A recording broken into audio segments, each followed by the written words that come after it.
Hello and welcome back to Old Truthford, the home of honestly biased sports content. Today we are covering the Wigan Athletic, the Manchester United FA Cup game. The first game of the 2024 new year. Hopefully it's a good one. Hopefully we can turn a corner here. Boys, I see you. Mackenzie, bonjour. How are you doing, my friend? Calum? Handy draw. Yeah, just saw that. So was it Eastleigh and who else? Was it Newport or something like that? The two teams that Man United could potentially go up against should we beat Wigan tonight. Is the FA Cup ours? Is the FA Cup ours? I don't want to get too far ahead of us, but I just saw that Man City drew Tottenham as well. Man City don't really have a good record against Tottenham. Wouldn't be surprised if Spurs could pull out a win there. But yeah, no. Promising times for Manchester United in the FA Cup. But will this actually happen if we can even get past Wigan Athletic? Because we have been hot and cold. So let's see how we fare tonight. Let's see what everyone's saying. Calum, give me that handy draw in fourth round. Mackenzie, I can already see it being an unnecessarily close game. I think we're going to blow them out tonight. No innuendos, guys, but I think we're going to blow them out tonight. We're going to absolutely destroy Wigan, and it's going to be a very chill stream. And when we're 7-0 up, that's when I'll light my cigar and say, all in a day's work. Calum finished from early. We should get to the last 16 easy. Sup, Truthfordians. Callie, how you doing, my friend? How you doing? Tashunde, birthday was yesterday. Happy birthday. I hope we don't lose it. Would be upsetting. Lineup looks solid, but hey, it's us. You never know. You are correct there, my friend. You do never know with United, especially this United side. All it could take is one slip up from one player, not naming any names to low. But it could happen. However, I think we're going to see a Delo screamer today. That's right. You heard it here first. Delo is going to get on the score sheet, and it's going to be a good one. I think we've got a very decent chance today. Just as I say that, ITV is showing our hopeless away record. However, this is Wigan Athletic, and fun stat here for you guys. Of the 19 times Manchester United have met Wigan Athletic, we've beat them 18 times, despite a 1-0 defeat. So, they've got, like a 5% chance of winning today? Come on. Like that's going to happen. Guys, let's get your positive energy in the chat. We will beat Wigan. We will beat Wigan. We're going to wig Wigan. Let's do it. As for the lineup, we've got Onana in goal, Varane and Evans centre-back partnership. We've got Aaron Wan-Bissaka on the right, Delo on the left, Mainu in the middle with McTominay and Fernandes. And up front, we have Rashford, Højlund and Garnacho.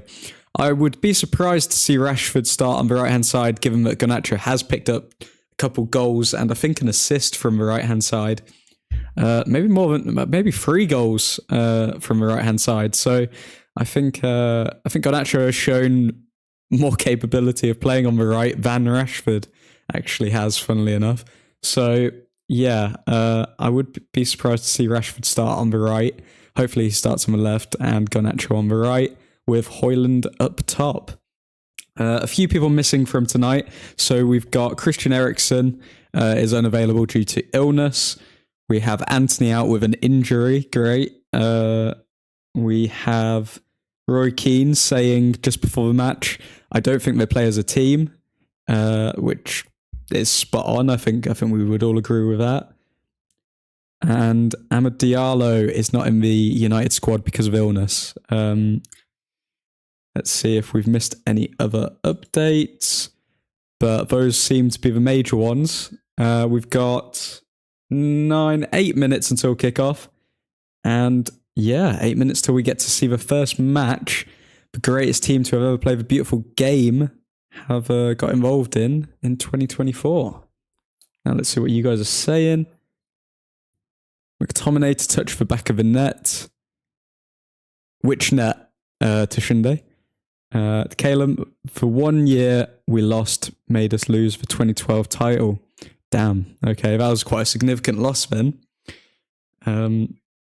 Could this be another significant loss where it takes us out of all cup competitions for the 23-24 season? Hopefully not. We will beat Wigan, says Callie. Yes, we will, my friend. Yes, we will. Tushinde, Nottingham Forest had never won. Lol. Those stats kind of scare me. Lol. Yeah, don't pay attention to the past. That was last year, mate. Come on. Calum, would Anthony add anything though? Yeah, he adds things. He runs. He runs on that pitch. Ten Hag's come out saying we have a lot of injuries and illnesses, but we have a very good team. We have to win. Yes, we do. But Happy New Year, everyone. First stream of the new year. How did everyone... Well, if if things get dire, then we'll go into New Year's Eve plans and what everyone got up to. But hopefully we can stay football related on this stream with a few good performances, I pray. If you haven't already, drop a like on the video. And yeah, 7 minutes till we kick off. Caleb, I drank my way to death over holidays, to be honest. Yeah, that was the old Caleb though, wasn't it? That wasn't... This is a new Caleb. This is 2024 Caleb. The 2024 super fan Caleb, who is going to support Manchester United, have a positive outlook, and nobody's going to put any juju on the team. Nobody's going to be negative. We're all just going to have a holly jolly good time, and we will go undefeated throughout the entire year. Calling it here first. Get ready to clip up this future admin. Undefeated throughout the entire of 2024.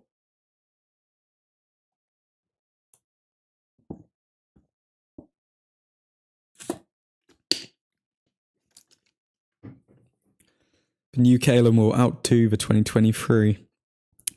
That is the positive way. That is the way. That is the way, my friend. If my voice randomly goes in this stream as well, I will, I don't know, communicate via blinking. So 1 blink for celebrate, 2 blink for sadness, for example. That. Or... There we go. But yeah, I'll try and not scream should we get a winner. What's everyone's predictions? Someone was out partying. No, my friend, that's... No. I was up all night reading, I don't know, Manchester United books. No time for partying around here, my friend. 3-2 Wigan. Caleb, mate. What's this about, yeah? 3-2 Wigan.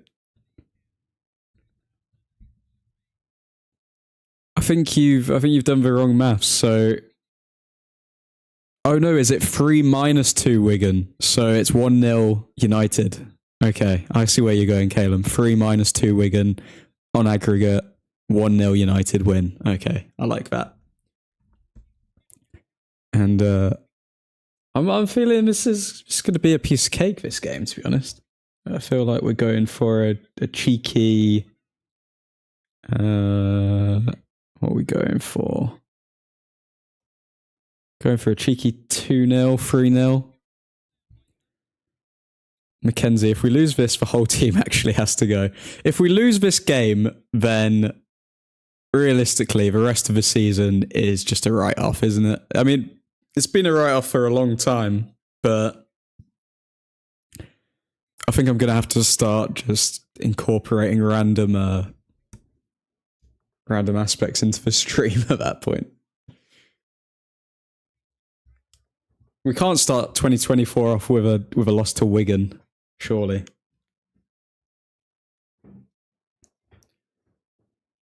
Especially given all of the positive. I don't know. Do you guys see it as positive? Do you see it as PR? All of the news coming out with Sir Jim Ratcliffe.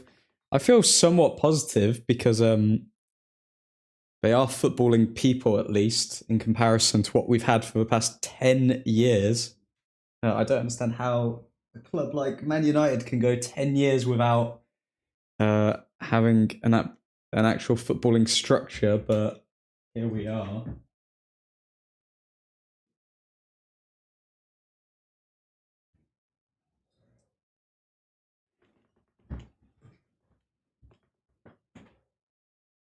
I'm going to watch match. See ya. Adios.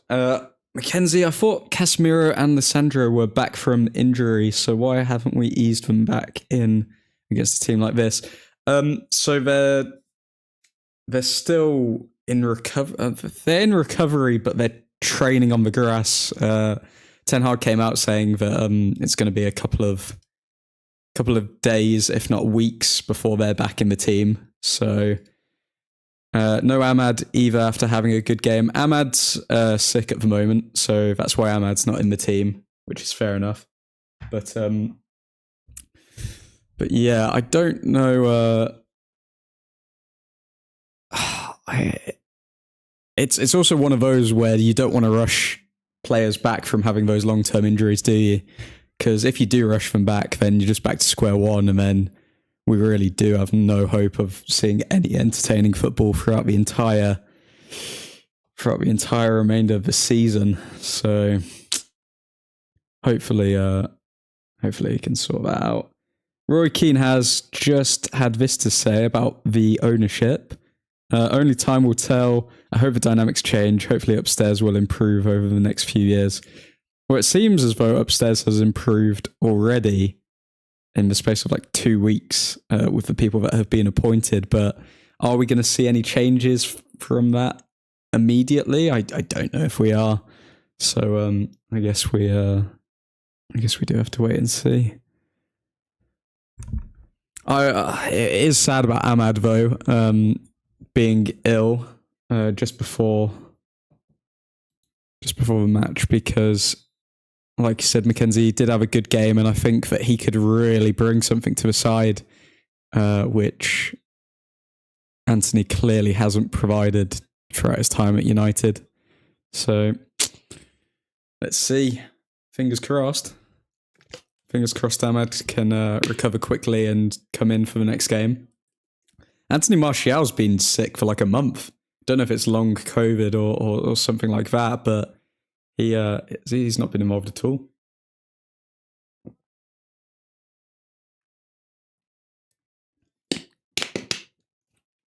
This team just gives off Europa League vibes. Wigan or us, because I don't think we're good enough for the Europa League, if I'm being honest. I think we would have been knocked out of the Europa League by now.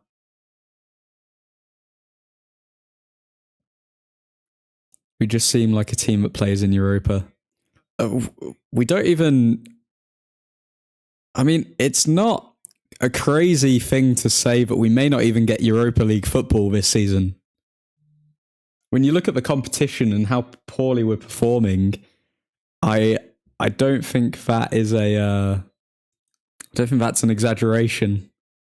We could literally not get any European football this season, which for United would be terrible. Would that lead to Ten Hag losing his job?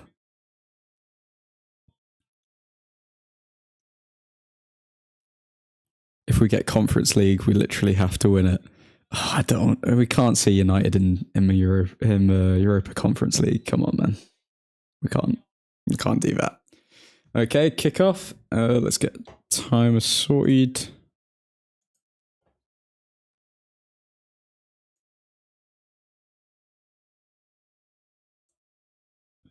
Onana playing it out the back.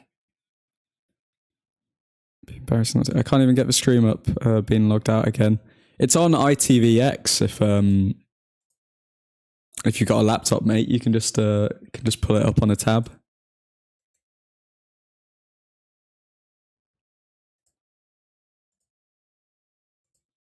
if you've got an ITV hub account or whatever.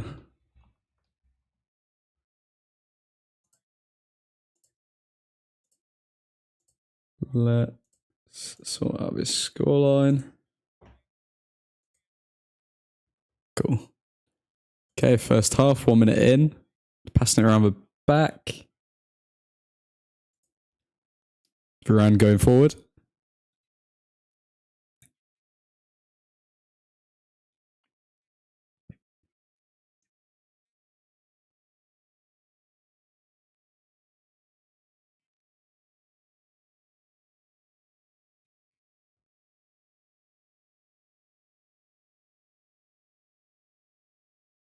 Okay, Varane gives it away. Wigan Athletic pick it up. And low intercepts. Okay. And on out of the back again. A bit sloppy from United already. Mainu coming deep to collect the ball. Realistically, we are going to have more possession here. I think Wigan know that they're just going to sit back and try and counter. The question is, will they be able to make the most of it? Oh, God. Are we really going to concede against Wigan Athletic?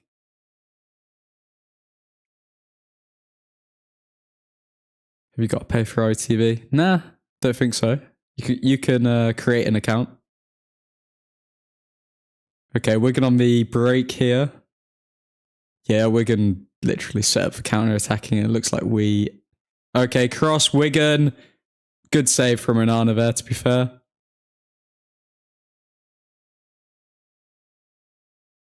Good save from Onana.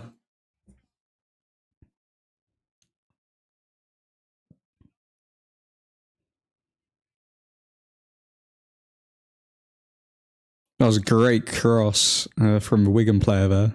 Really should have done better.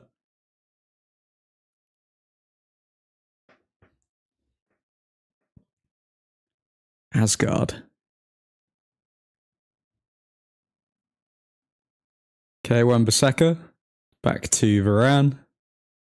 Back to Mainu. Definitely bossing the possession here, but we're 3 minutes in and Wigan have already created a chance for themselves. Let's see how long it takes United to have a shot on target. Because they've had a break now, or a semi-break. Surely they've been working on improving the chemistry up top.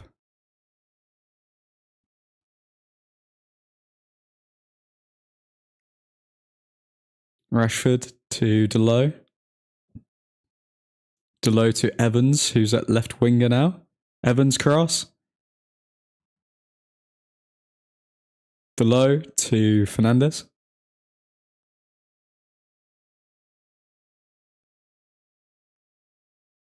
Fernandes is telling Rashford to make a run forward.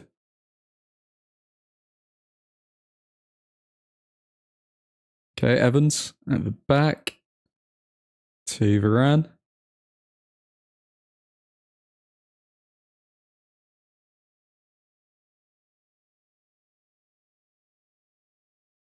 Garnacho to Varane. Okay, we're starting to turn the screw a bit. Still, our best attacking moment so far has been a cross from Johnny Evans, 5 minutes in. Mainu sitting deep with Varane at centre back.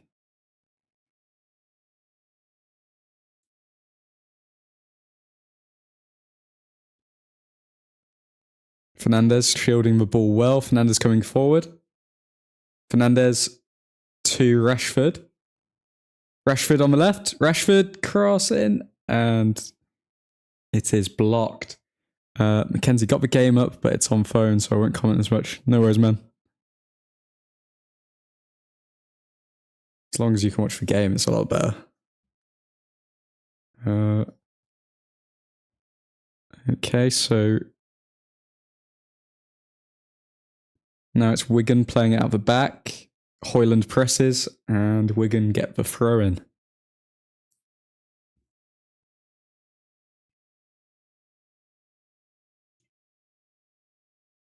Great save from Onana earlier to close off the angle.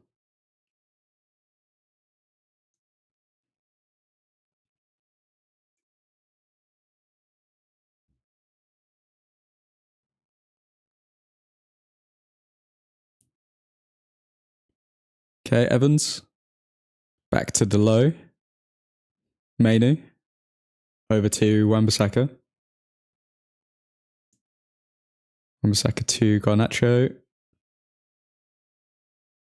Mainu. To McTominay. Mainu back to Evans. Wigan starting to press quite heavily. Onana comes out.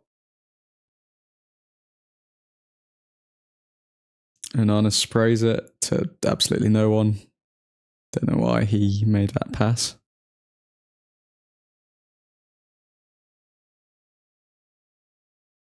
Delo to Fernandez. Fernandez holds back. Okay. We're definitely trying to attack through the wings. We keep going down the left-hand side for crosses at the moment. Delo with a good cross there on the outside of his foot. Lands with Garnacho, but his first touch let him down there.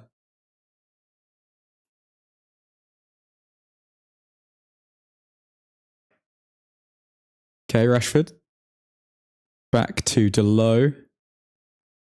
We're piling on the pressure. Good to see. Mainu driving forward. The only problem is we are a bit predictable with our attacking play. Like, we are literally going down the left-hand side every single time.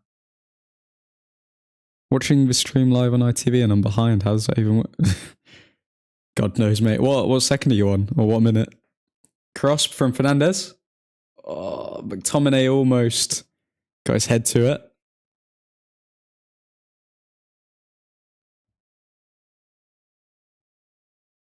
You're on 740. So like 20, 30 seconds behind. No idea, mate. That's odd. Can never trust ITV. Never trust ITV. Wigan coming on the attack here.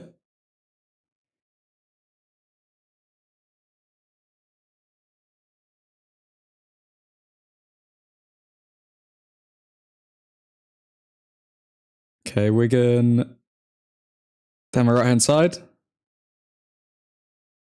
Come on, Delo. Okay, Wigan just literally cut in. Okay, if he wanted to, that player could have literally just gone straight across. Love how I'm watching it live and legally and we'll still get spoilers. It's they don't reward. Okay, we're on a counter attack here. And we're offside.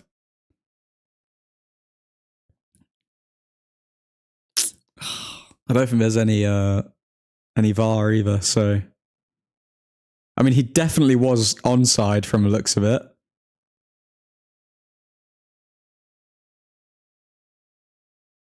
So now there's no VAR, we're still getting screwed. It looked like Garnacho was onside there. I mean,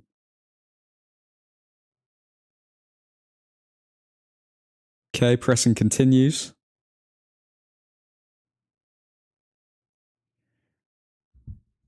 Very even game so far. It does make the game flow better, to be fair. A lot less stoppages, but I think either way you're going to get screwed as a United fan because the refs are still going to go against you without the technology or with it.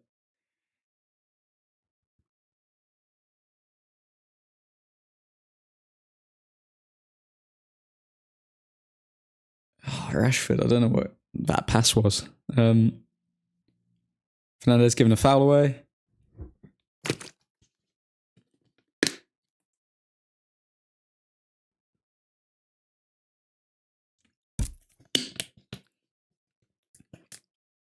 It feels like I'm watching some retro game with a faded pitch and the bad camera quality. I was just going to say, it feels like I'm like playing FIFA or I'm watching a pre-season match.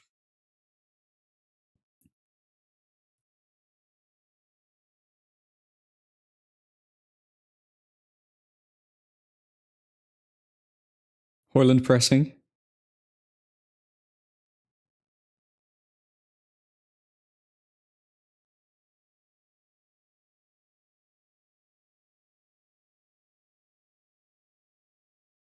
Wigan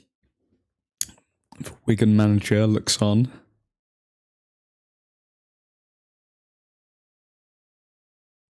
Wigan doing well here so far. It's not as though we've given them much to worry about, but they have been playing well, to be fair. We're still yet to have a shot on target, I believe. So we're 11 minutes in, no shot on target for United. Wigan have had a shot on target.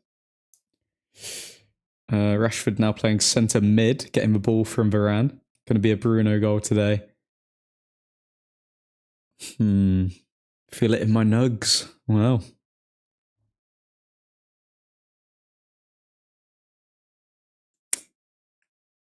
I can see Højlund getting a goal today.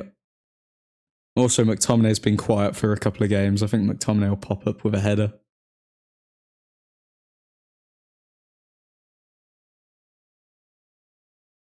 Who knows, even a Johnny Evans goal. Usually in these types of games, a defender will pop up with a goal for some reason.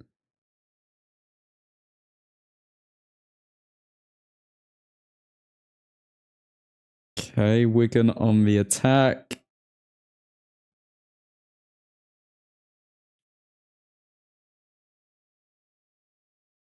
Wigan building up some possession here. We got robbed of a Johnny Evans goal against Burnley. Exactly. So Johnny Evans goal today it is. Rashford. What's he going to do? It's indecision, man. What's he doing? Okay, Mainu driving forward. Passes to Fernandez. Why did you not make that run, Rashford? What are you doing? Still never understand how that was offside. Because they were wearing United shirts. That is why, Mackenzie. That is why it was offside for Johnny Evans. Evans' goal would be awesome, says Nick. Happy New Year, Nick. Good to see you, man. Hopefully. I'd love to see... well, all we can really celebrate now are the moral victories of the season, because it's looking more and more unlikely that we're actually going to win anything or have an impact on anything. So let's just start the campaign to make Johnny Evans a happy man, happy Irishman. Oh, Garnacho takes the shot. Rashford comes in. Oh, the ball didn't land for him quite. Oh, it cuts in. Yes, Rashford. Oh, no. It's good save. Good save. Good save from the Wigan keeper. Good play by Rashford to cut in. Shows the level of the defenders that we're dealing with here, really, because Rashford, all he had to do was one shimmy and he's got a shot on target. So we really need to be winning this game. I can't see us losing, to be honest. Even if Wigan scored a goal in the first half, surely we've got enough quality to get a couple. Tickle, what a name.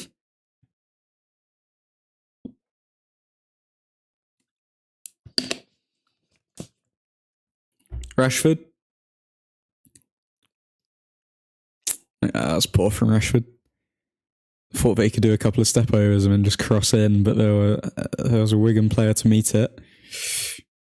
Delow at the back with Evans.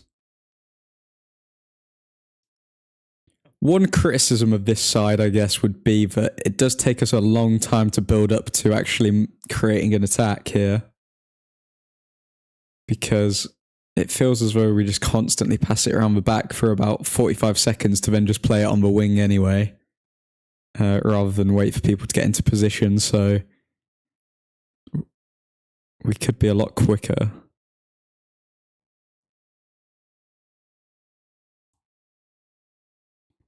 Handball from Wigan.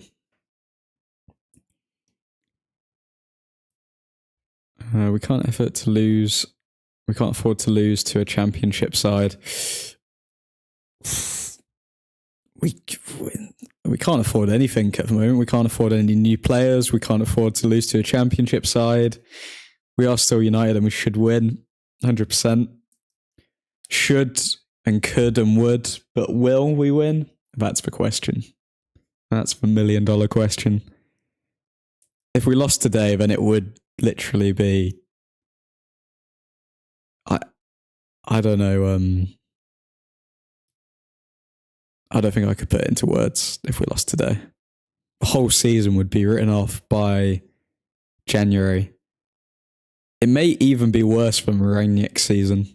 Rangnick / Ollie sacking season if we were to lose today. This pitch is awful. How is that up to standard? I can see at least 5 dirt patches around the box. I'm trying to remember, what game was it where the pitch was really, really bad? It was the same game where Delo first got a screamer, I think. First scored a screamer, and then he did the little pulse celebration. Oh, I can't remember who we played against. If anyone else can, drop it in the chat. It was, I feel like it was an FA Cup game or something like that. I feel like Maguire also scored in that game. Fernandez cross. This is a beautiful Sunday League bone-breaking tackle pitch. That's what we like to see. This is where men are made. Rangnick had an excuse though. That was the season the players refused to play, basically. Yeah, he tried to get them to play in a style. But I guess the thing which Ten Hag can use as his excuse is that he has had pretty much 4 starting 11 players out at once at any given time. And it's been a different side every single time, whether it's due to injury or illness. So that's Ten Hag's excuse for this season, really. How heavy that excuse will, how much weight it will hold, we'll see if he survives the season with the new management. But yeah, let's see. Nick, every game in the Netherlands is shiz. Stupid AstroTurf is allowed for the big clubs. I'm not a big fan of AstroTurf pitches. It's really not a big fan. Oh, Rashford down the left-hand side. Cuts. Good tackle. Good tackle. Oh, what's he going to do? Wins the corner. Good tackle from a Wigan player there. Could have easily given up, but he didn't. Shout out to Claire. Yeah, not a big fan of AstroTurf pitches. I remember when we lost, I think we lost our first game in the Ole final season against Young Boys, 2-1, and that was on an AstroTurf pitch, and it really looked a bit dodgy playing on that. Wigan on the attack here. Good pick for a Mainu. Oh, God, McTominay. Why are you kicking the ball? And another good pick for a Mainu. McTominay is such a... I don't want to... Okay. Fernandez. Oh, McTominay. Oh, my God. McTominay just stole it from Højlund to then kick the ball wide. Oh, McTominay, man. Did anyone else see that? He literally just ran in front of the path of Højlund.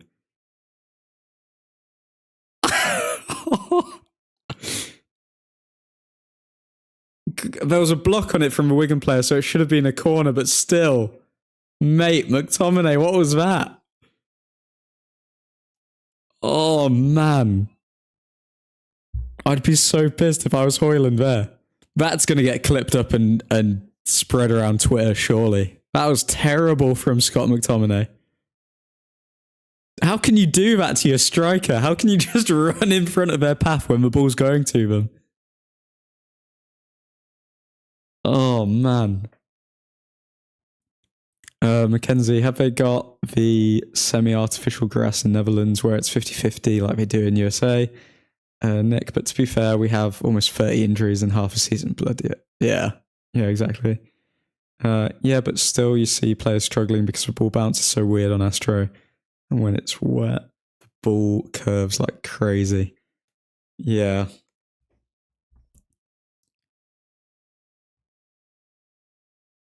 Yeah, I think I saw something on Twitter as well that with American football with the pitches, like somebody like twisted their knee or something because their stud got stuck in the pitch. I don't get it. I don't get how it can be allowed. I understand for smaller clubs, maybe, why they can't afford a natural pitch, so to speak. But when it comes to big games, like in the Champions League and even the Europa League, how they can get away with... Oh, cross from Garnacho. Rashford finds Delo screamer. Yes, I called it. I called the Delo screamer at the start of the stream. 1-0 up. Boom. It was more of a curler than a screamer, but... And he does the pulse celebration, of course. It's always in these shiz games that Delo turns up. Every single time. Every single time. 1-0 Manchester United. Beautiful.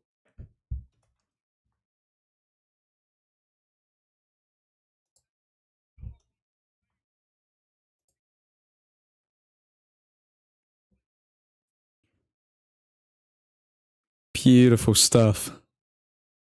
Cheeky assist for Rashford as well. We take that. We take that. What a curler. Man. No deflection? No deflection either. The quality difference is so clear in this team. It's in between the two teams, so surely we've got to start playing like this. This could easily be a 4-0, 5-0 game if we were switched on enough. Mackenzie, that proves Højlund gets his service even when he gets it. It gets stolen. He can get better service. That's true, but I think he has to take some responsibility for not getting the ball all the time as well. Not in that instance, because McTominay literally stole it from him. I'm not saying he could have done anything more in that situation, but in other situations, Højlund can do better when it comes to getting in positions to get the ball. McSauce needs to let the attacker do his job. Yeah, 100%. Bit late, but Truthfordians. Diego, how you doing, my friend? Yeah, Delo, that's what he does, says Mackenzie. Every time he plays left back. Just in time to celebrate the goal, says Diego. Good timing. Oh, what is that, McTominay? Rashford? Oh, no, did he? No, it looked like he didn't. Didn't look like it crossed the line, to be fair. Oh, that's so close to being 2-0. Good cross from Garnacho. Let's have a look.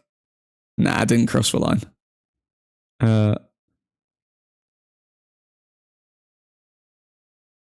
Shouldn't have taken us 20 minutes, to be honest. Nah, realistically, we should be like 2-0 up already. But we're doing well. Having said that, it's not as though Wigan haven't had any opportunities. They could have gone 1-0 up within 5 minutes. So we just need to take positivity from that goal now. The low goal is a good one. Very good goal. Nowhere near crossing the line. Yeah.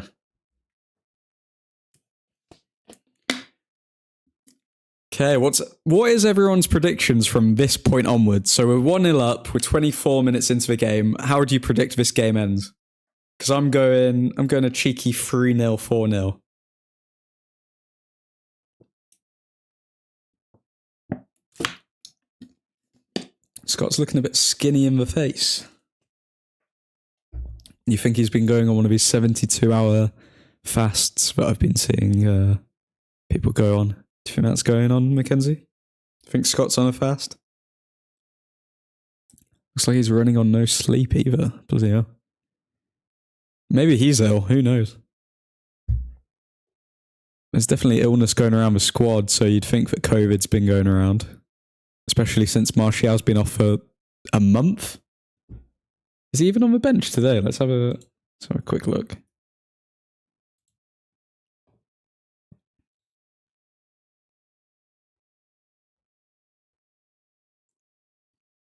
Yeah, Martial's not even on the bench. Hugo is Joe Hugo, I believe, is on bench instead. So that's a very young bench. It's almost all youngsters. So I think Ten Hag's gone for start strong, get a few goals, and then we can bring a few youngsters on in the second half for some opportunities. 3-0 is realistic if we keep playing like this. It could have very well been 2-0 a few minutes ago. I think 3-0 should be the minimum that we're going for. That seems like that's the consensus in the chat. Should be up by 4 now, says Tashinde. Let's see some debuts today, says McKenz. Take the $7 million and run. I wish they would, if the rumours are true. Which rumours? Hoyland? Good save by the keeper. Good pass from Rashford as well to find Hoyland there and find Hoyland's run. Which rumours are you referring to Shinde? Martial. What Martial rumours? Oh, do you mean Martial over to Turkey? Sorry. So yeah, there's some rumours that a club in Turkey would be willing to buy Martial for 7 mil.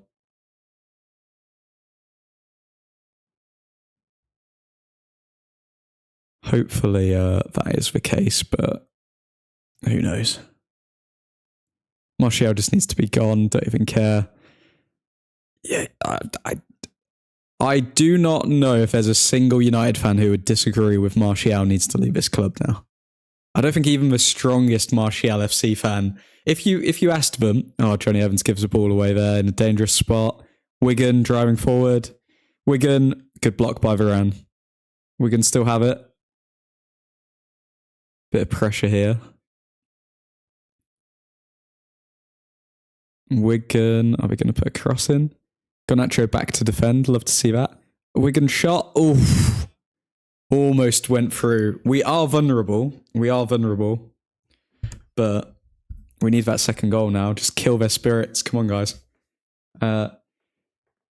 Yeah, even the strongest Martial FC fans, I think if they say, oh yeah, we should keep Martial, even they know they're doing it. Like, they're saying it as a bit of a joke. Like, they're saying it ironically. Nobody really believes that he should stay now.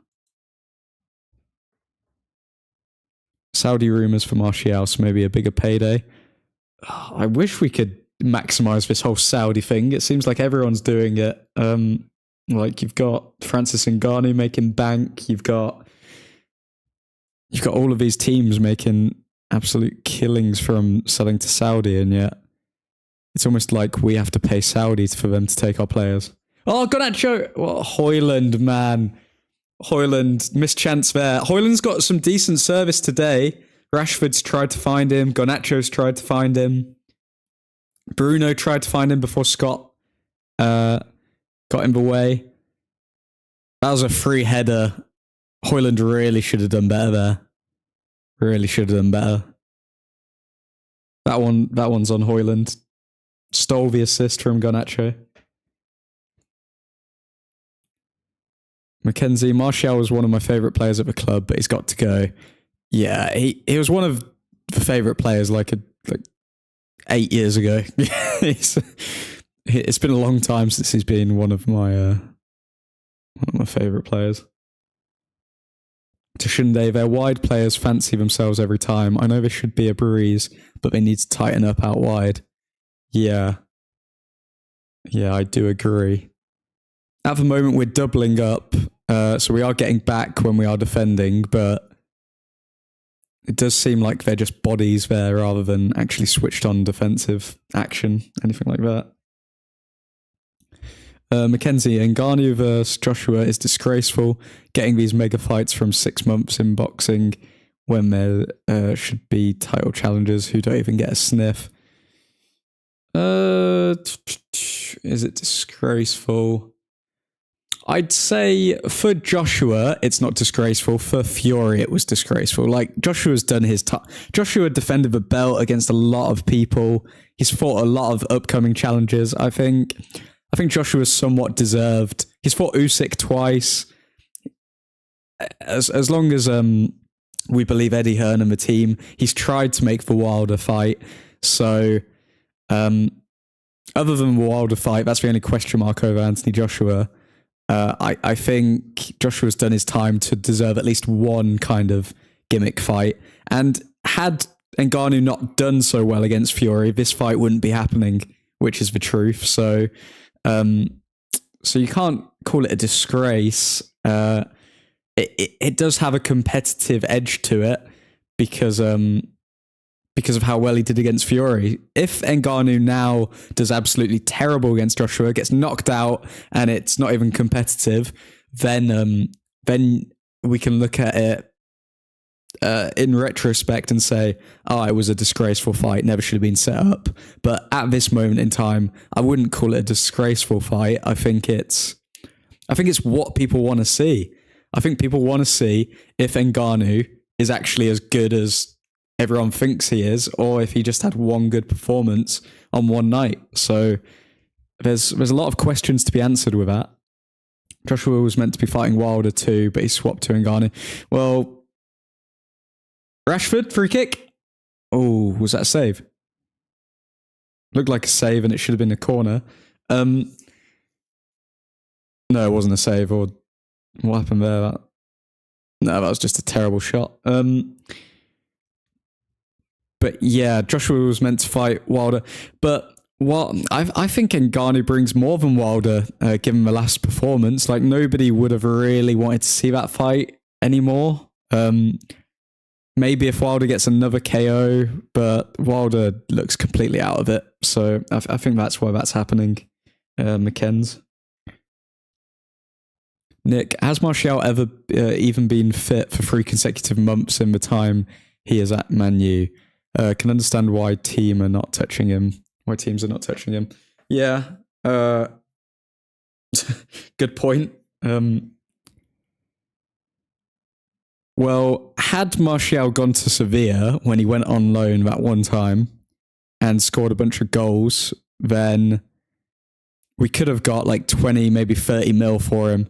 However, instead he got like 1 goal, 1 assist in 15 games, if that, and was injured for a portion of that. So why would people go for it? It's just, yeah.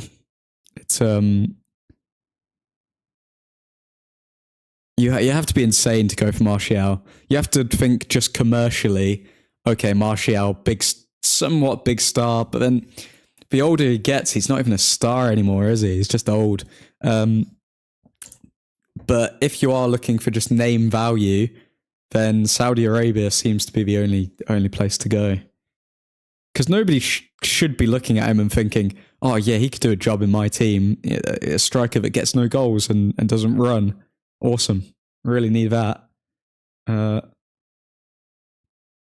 He's like Cristiano Ronaldo, but he doesn't even score the goals. That's how I would describe Martial. Gone Nacho on the edge of the box, finds Rashford. We're hunting for this second here, but Wigan are defending with their lives, to be fair to them. Mainu gives the ball away. Oh, but then intercepts. Hoyland tracking back. Very good from Hoyland. Mackenzie, I'm getting more interested in the lighter weight classes because they are having their mega fights instead of the gimmick fights. That Inoue having fought the champions in 3 weight classes. But Mackenzie, I can understand why you would be interested in that because you're a proper boxing head. But for the casual fan, I think a lot of people don't even know who Inoue is. Like, I mean, like anybody who's actually interested in the sport will know of him. Oh, Rashford. Oh, Hoyland. Oh, how have you missed, Hoyland? Oh my God, wake up. Okay, another chance for Hoyland there. Or was it McTominay? What happened here? Rashford takes the shot. Fizzes the keeper's hands. And then you've got McTominay and... No, it's Hoyland. So the ball goes to Hoyland and he's got an open net, but he's not quick. He's not reactive enough to get it on target. We're absolutely peppering them, but we need to make the most of these chances now. Like, we could genuinely be like 3-4-0 up. Look how skinny Scott looks. He does look quite streamlined. I guess you could say. Garnacho sprinting down the right wing. Look at him go. Oh, Garnacho finds Højlund, and who find... Oh, my God. Højlund found McTominay behind him, but then McTominay couldn't get on target. Nobody's got their shooting boots on today, man. We are all over them. I would not be surprised if Scott's doing a fast or something like that. One of those health fitness things. He is looking a bit skinny. But yeah, for Inoue and the lighter weight classes, not a lot of people know who they are outside of like diehard boxing fans / the American audience. Like, I think if you asked most casual people or casual boxing fans or combat watchers if they know who, say, like Gervonta Davis is, if they know who Ryan Garcia is, Nick, update the scoreline. Thank you very much, Nick. Thank you very much for reminding me. Let's get this sorted. But yeah, if you ask most of the I don't know, just regular combat sports watchers about these, not regular combat sports watchers, but I don't know, just people off the street. They don't know anyone in the lighter weight classes. Like, other than pure diehard boxing fans, nobody really cared about Errol Spencer versus Terence Crawford and all of these types of fights. So I think the money's still in the heavyweights, and Ngannou has completely shook up the scene.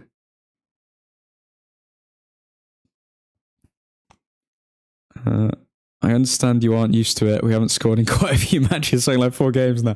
Yeah, I know. My memory just goes when it comes to updating the scoreline in the matches now. I just get absorbed with the football and the crippling sense of disappointment that I usually feel. But it's good to change the scoreline for once. Wigan, oh God, Wigan cross in. Wigan have been knocking on our door as well, though, to be honest. It's not as though we've completely just held them off and kept them out. Mackenzie Garcia is known because he's basically an influencer boxer. But yeah, exactly. He's definitely at a professional level, obviously, but he's all over the internet personality-wise. Yep, and that's the only reason the Gervonta Davis Garcia fight did numbers, probably. Like, not a lot of people were watching for Tank. They were watching to see if Garcia could actually become a star. We're on a counter-attack here. Bruno Fernandes down the left wing. Blocked off. Garnacho has played a very selfless game here today. Put a lot of crosses into the box. Hasn't been given the ball all that many times.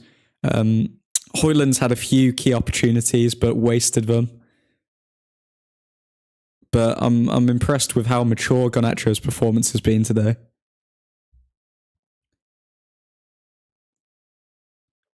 Mackenzie Garcia is known because he's basically at this point he's definitely at a professional level, obviously, but he is all over internet personality. I think if Garcia was to... Oh my God, was that Garnacho? Garnacho with a shot hits the crossbar.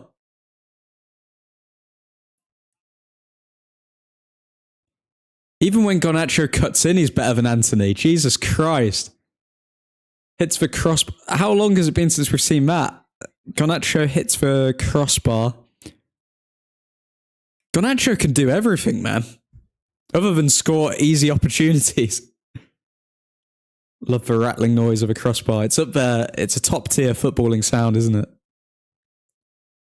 The first whistle, rattling of a crossbar, Champions League music. Top tier footballing sound.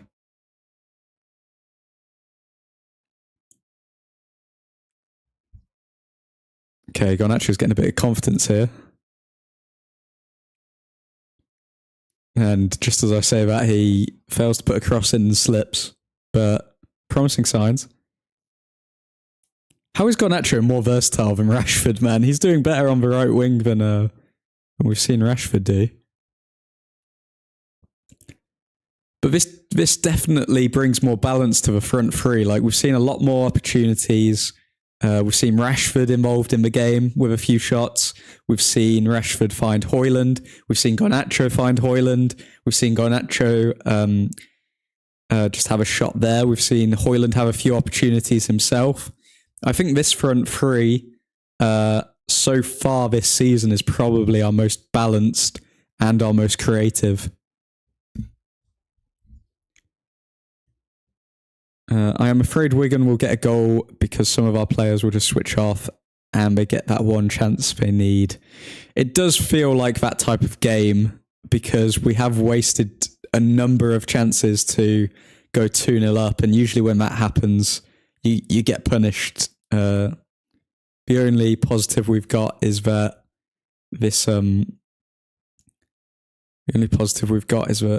the opposition isn't the strongest, which has prevented that from happening so far.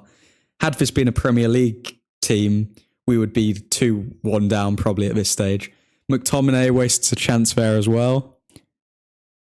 It looks like there's not a shred of fat on McTominay's body. Skeletor.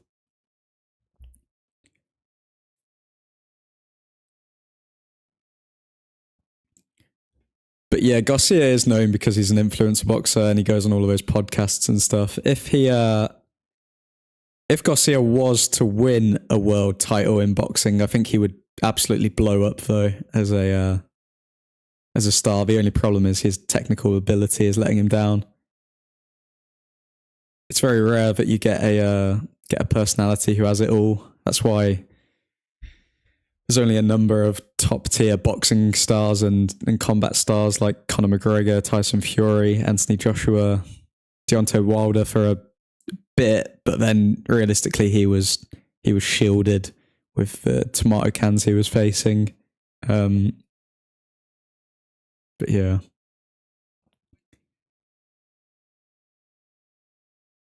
Højlund and McSauce hat-trick of missed chances so far. Yeah, 100%. All we want is a 3-0 victory, guys. Come on. I don't know about you guys either, but there's nothing more aesthetically pleasing than seeing a United shirt with a bit of mud on it. A bit of mud and a bit of grit. I feel like it just looks right.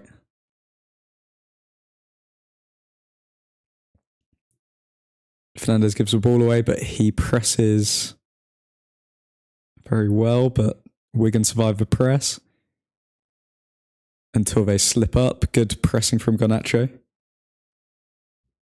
It's mad to think Wilder wasn't far off Floyd's record until Fury. I don't think anybody would have paid that record at any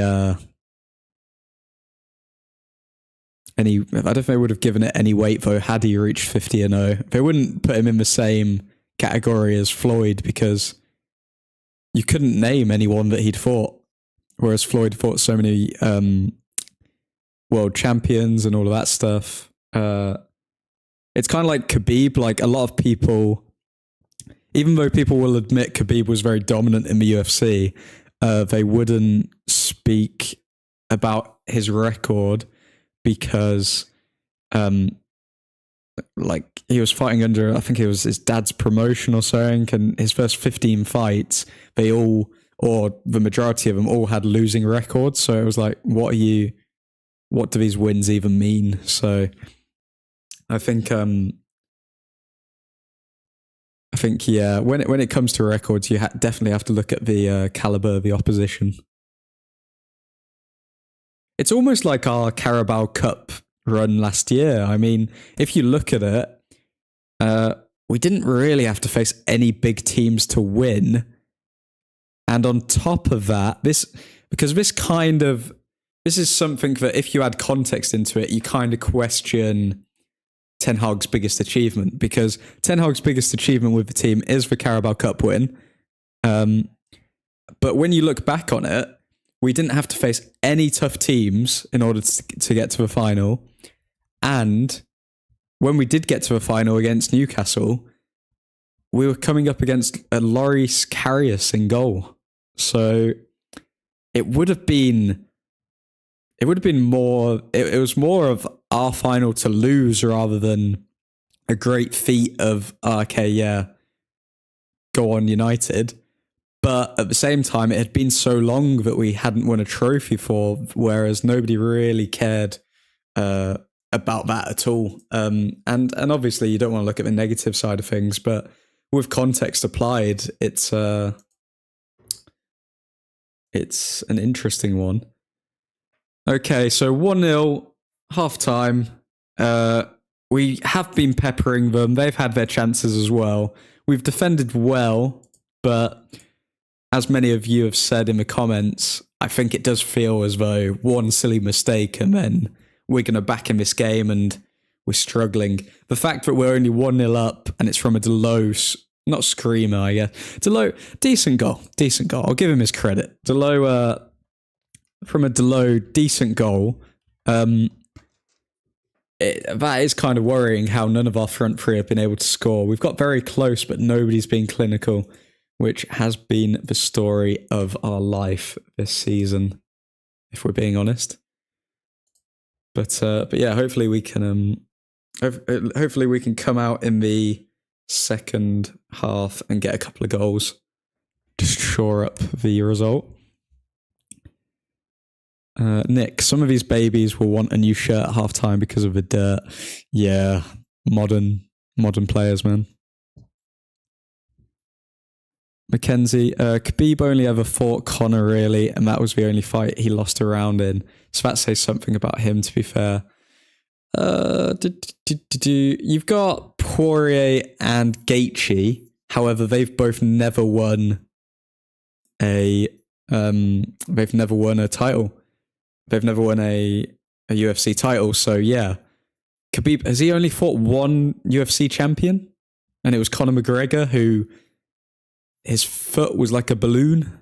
I think pretty sure that's what he was saying. And then it came out, obviously, that he was injured going into it. Wasn't training properly. Bit of a pleb, really. That's on him. But yeah, to lose a round against Conor McGregor, a coked out Conor McGregor at that point, past his, like, I don't want to say prime, but like his key years, I think, yeah.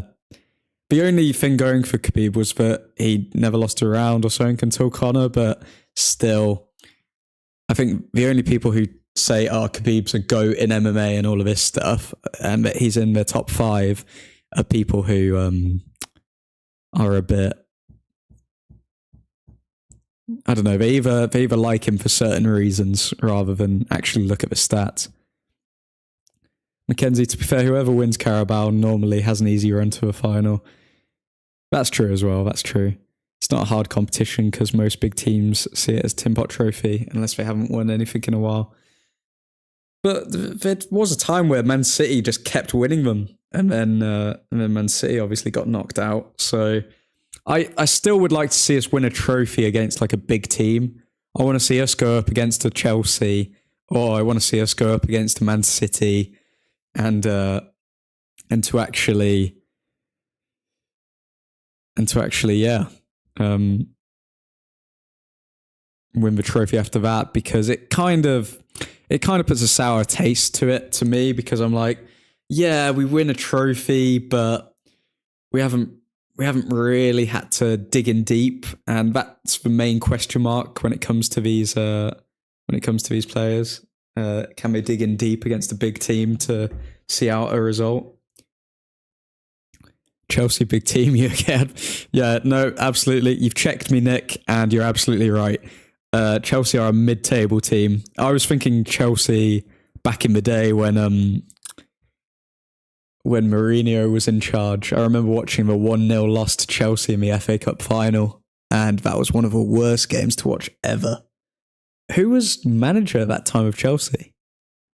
I think it was Conte, maybe. But yeah, we really should have won that game as well. But I think that was the infamous Phil Jones mess up.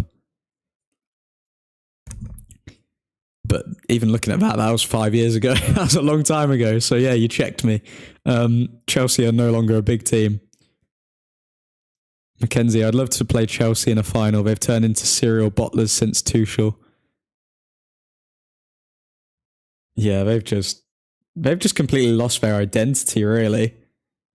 I think Chelsea are always known as a rugged defensive side, and even with Pochettino coming in now, are they really going to change their spots? Is the Leopard going to change their spots? I don't necessarily believe that they will, but it'll be interesting. Got to 2-3 finals, lost all on pens, I think. Which finals? The FA Cup final, we lost 1-0. Villarreal final, we lost on pens. And then what other final did we lose on pens? My mind's going blank. But even if we do lose on pens, penalties are a key indicator of the mentality of the squad, like how strong your players are. No, Chelsea got to 2-3 finals and lost on pens. Oh, wow, okay. Yeah, they are bottlers. No, never mind. All against Liverpool. Oh, poor guys. Oh, yeah. And now I remember. Yeah. Yeah, I do remember that.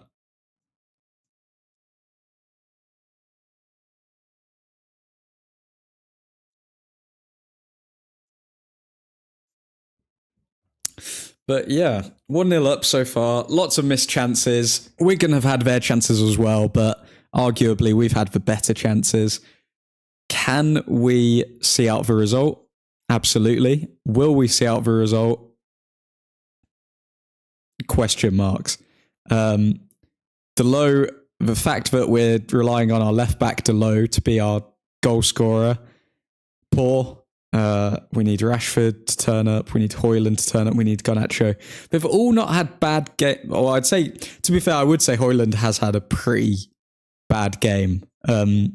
He definitely should have scored a goal. Garnacho's had a good game. Rashford got the assist for Delot and has also been creating a few chances as well as stinging the palms of the keeper. And bear in mind, the shots that Rashford has had have led to the opportunities for Højlund. So people are going to say, oh, Trashford, blah, blah, blah, blah, blah. Rashford's had a good game. Out of the front three, I would make the case that Højlund has had the worst game out of the three of them. But yeah, McTominay, poor game as well, taking the ball away from Højlund in that one opportunity. Fernandez been involved as he usually is. Mainu been decent, and the defense have held up. So yeah, here we are. Our left back, who isn't a left back, is scoring. It's because he's right-footed, isn't it? So then he can actually cut in and then just take those long shots.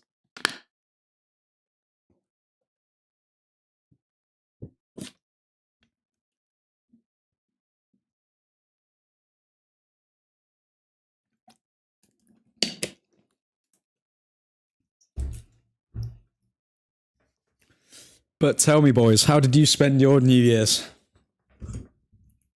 Did you spend it with loved ones? Did you get drunk and end up in a gutter somewhere? Did you spend your evening throwing darts at a dartboard with the Glazers' faces on them? What did you get up to? He's our Cancelo. Oh God! Don't say crazy things, okay, Mackenzie? Do not compare Delot to Cancelo. I was in bed by 8 o'clock and went to bed. No one I knew did anything. You did not go to bed at 8 o'clock, Mackenzie. Come on. You did not go to bed at 8 o'clock.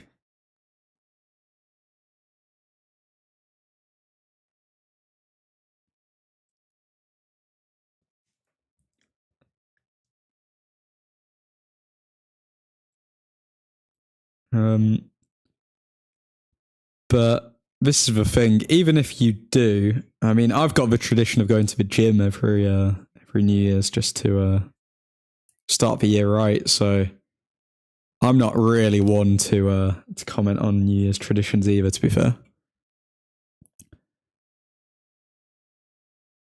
I'm normally in bed by 8. Why do you think I'm in about 7 o'clock? But then what time do you wake up in the morning, Mackenzie?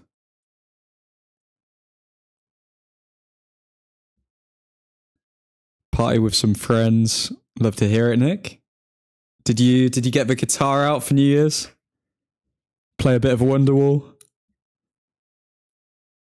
Or whenever it is. Goals this season. Midfielders. McTominay 11. Fernandez 5. Has McTominay scored 11 goals? No way McTominay scored 11 goals. Or are you predicting...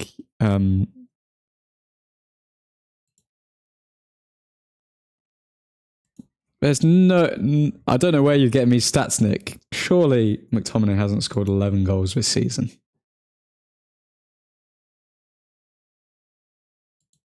Let me have a look. Oh, do you mean like goal involvements, maybe? Let me have a look.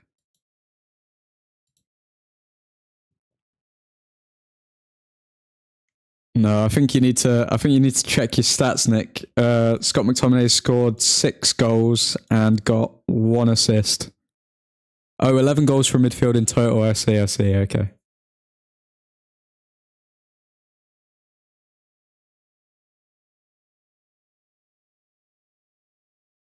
Is it only? But it can't be 11 goals from midfield. If McTominay scored 6 and then... Has Eriksen got 3 goals? Wait, what?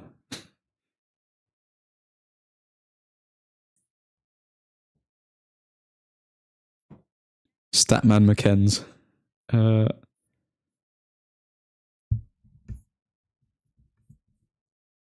No, 11 goals total from midfield. Eriksen surely hasn't scored 3 goals this season, has he? I feel like Eriksen hasn't even played this season, really. Let me have a look.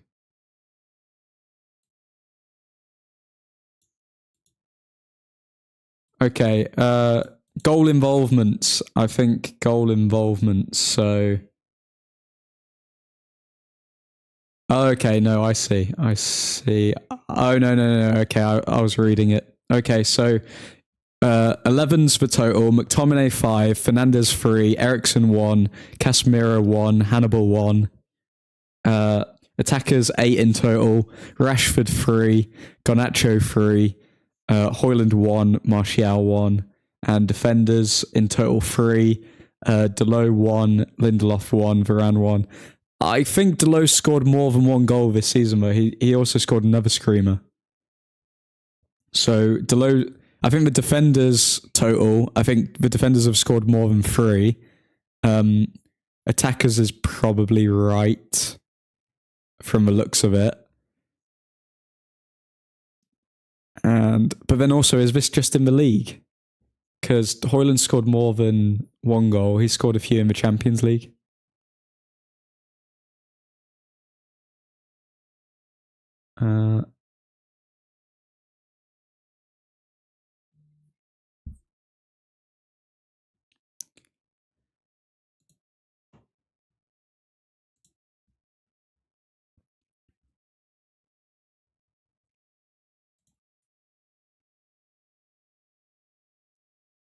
Yeah, Delot's on 2. If you ever want to look at stats for players and stuff, I recommend Transfer Market. I'll type it in the chat. Transfer Market. This is a really good website for overall stats and stuff like that.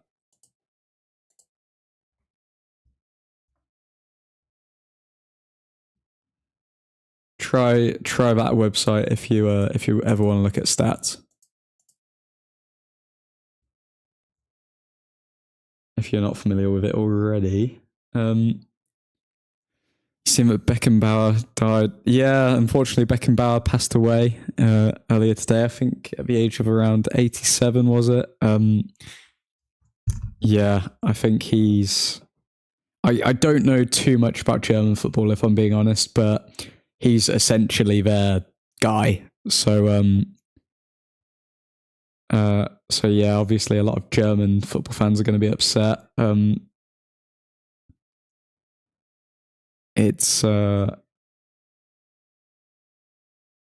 funny because every football fan, even if you're not familiar with German football back then, the name Beckenbauer, you will have heard of it.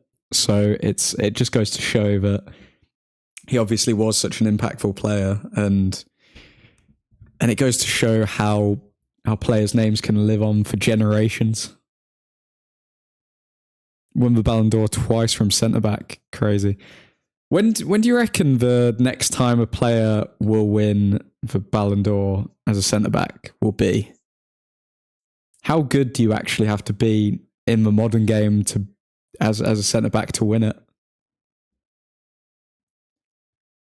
I used ESPN stats, but they don't know what they're talking about, apparently. Oh, ESPN are the worst, man.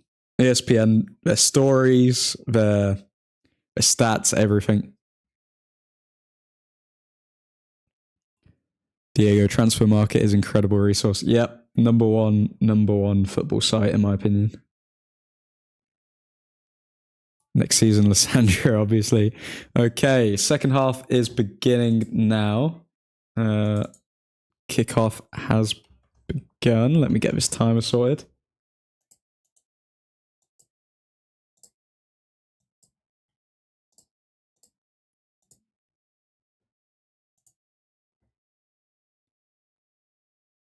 And here we go.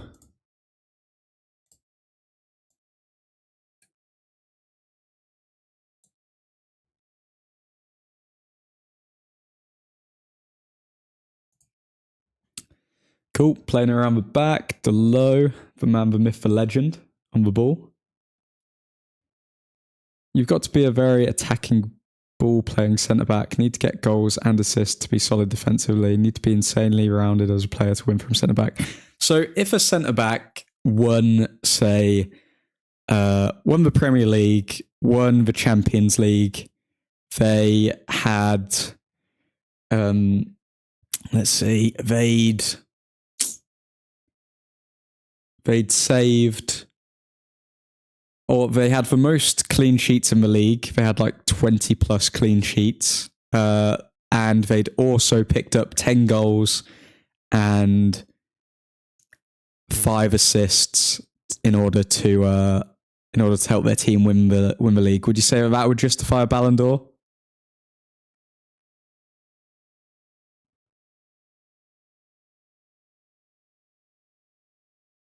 Nick, I will recalculate. Give me a sec. If there was a better Spanish John Stones, because you'd never see an English centre back win the Ballon d'Or. I reckon if John Stones got a few more really, really important goals, as well as wasn't so injury prone, he could potentially do it. But the problem is, in a Man City system, I don't think the defender would get as much credit as they would deserve because of the style of play. Like, the manager kind of takes some of the shine away from the players. Whereas you saw with Liverpool, Klopp doesn't really take the shine away from Van Dijk and what he did in the, I think it's 19/20 season. So I think that's why Van Dijk got so far with Liverpool, as well as Liverpool obviously being so dormant for so long to then so good all of a sudden. To be fair, Stones plays more as a midfielder, even if he starts as a centre-back. Yeah, true. Rashford, take the shot! Oh, that's terrible. Terrible shot. Surely deflection. Come on. On his arm, or just poor from Rashford there, man. Is it potentially, what are we looking at?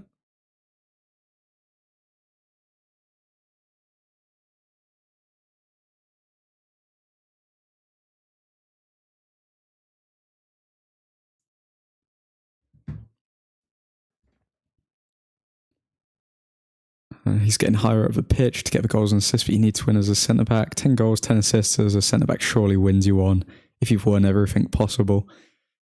You'd think, especially with Messi and Ronaldo obviously not in the conversation anymore, it does leave it more open to other positions. So, because if you get 10 assists, 10 goals, most clean sheets in the league, and win the trophies, then what more can you do as a centre-back? Because if an attacker gets like 40 goals or whatever, and then 5 assists, then you've still contributed like half of what they have in attacking output, as well as doing your defensive responsibilities. So surely.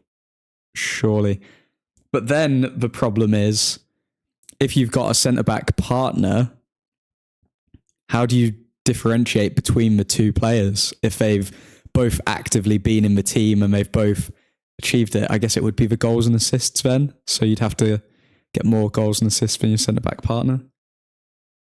Maybe that's why centre-backs don't get the credit they deserve as well, because to be a good centre-back, you have to have a good partner, whereas to be a good striker, good strikers can just create goals for themselves, even though they do require service.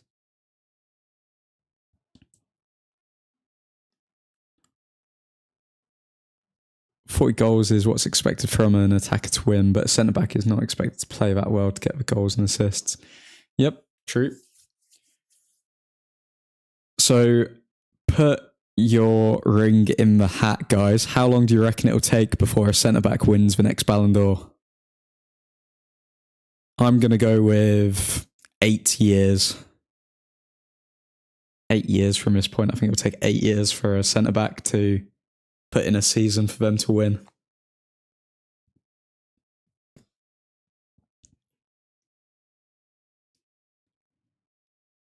This game has kind of fallen into a bit of a lull. Having said that, McTominay forward. McTominay hits Garnacho.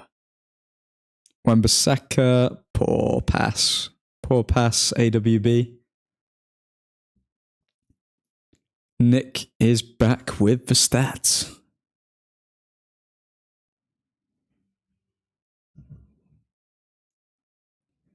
Okay, so defenders have scored a total of 5 so far this season, not including this game. It is including this game. So Delo 2 with this game, Varane 1, Maguire 1, Lindelof 1. Midfielders, McTominay has scored 6, Fernandes has scored 5, Casemiro 4. Wow, that goes to show as well what a big miss Casemiro is on the side in an attacking sense, because he was actually getting a few goals when he was starting, even though people have said, like, obviously Casemiro's got so slow now, all of this stuff, but he was one of our top scorers at the time before he got injured. So Eriksen 1. Yeah, Eriksen doesn't really get that many goals, does he? Varane, liquid football. Fernandes. Oh, no. That was a good pass from Varane. Good leave by Højlund. And good link up with Fernandes. But again, final ball. They just couldn't maximise from it. But yeah, Casemiro, big miss. When he comes back, he'll bring goals as well. So that's going to be an addition to the team. Attackers 16. So Rashford scored 3. Højlund 6, Garnacho 5, and Martial 2. So yeah, midfielders really have turned up. It's so annoying because if the attackers had actually turned up this season, I think we could be in a very, very good position, given how the midfield... Because great teams, you usually get goals from everywhere in the team. So it's good that our midfielders are turning up, but it's terrible that our attackers have scored 16 goals all season. And we're pretty much halfway through. That is atrocious. Mackenzie, it's funny how football comes full circle, going back to really attacking well-rounded centre-backs like Koeman. However, it's spelled Barca's old Shiz manager. Yeah, it is. Well, that's life, man. Like, life is so cyclical. Like, life just goes in cycles, or cyclical, however you say the word. Oh God, Wigan in the box. Life literally goes in cycles. What goes up must come down, and the lower you go, the higher you can rise. It's all very interesting. That's why when United do hit their peak again, and we are dominating world football, it will be a beauty to behold. Because we've all had to sat through the past 8 years of all of this shiz and just take it from every other fan. But once we're back, a lot of people are going to be receiving some dodgy WhatsApp messages, I can tell you that. Nick, if we look at all comps, our midfield and attack have the same goals, but that is just shameful. Yeah. It's expected with Højlund and Garnacho because they're youngsters, but for Rashford, absolutely terrible this season. Absolutely terrible. I kind of gave up on defending him because he got to the stage where he needs to turn up. There's no defending going missing for like 3 months of a season.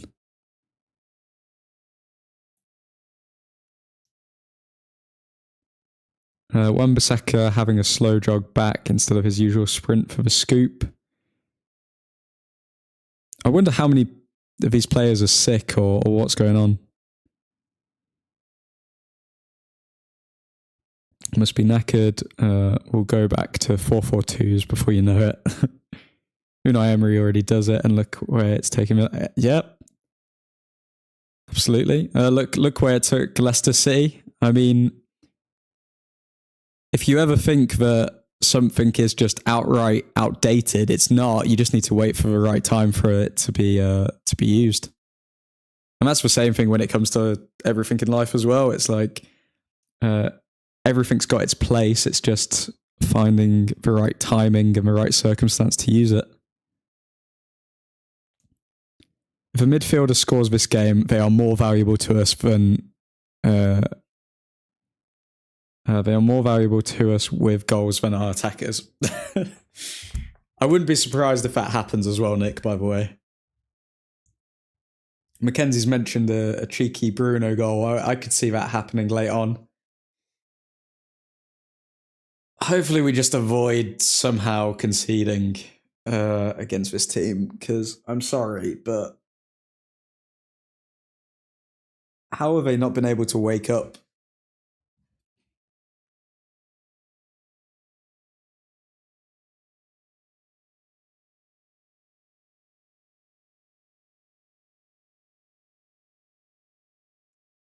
This team really do need to wake up and just get the second goal, kill the game.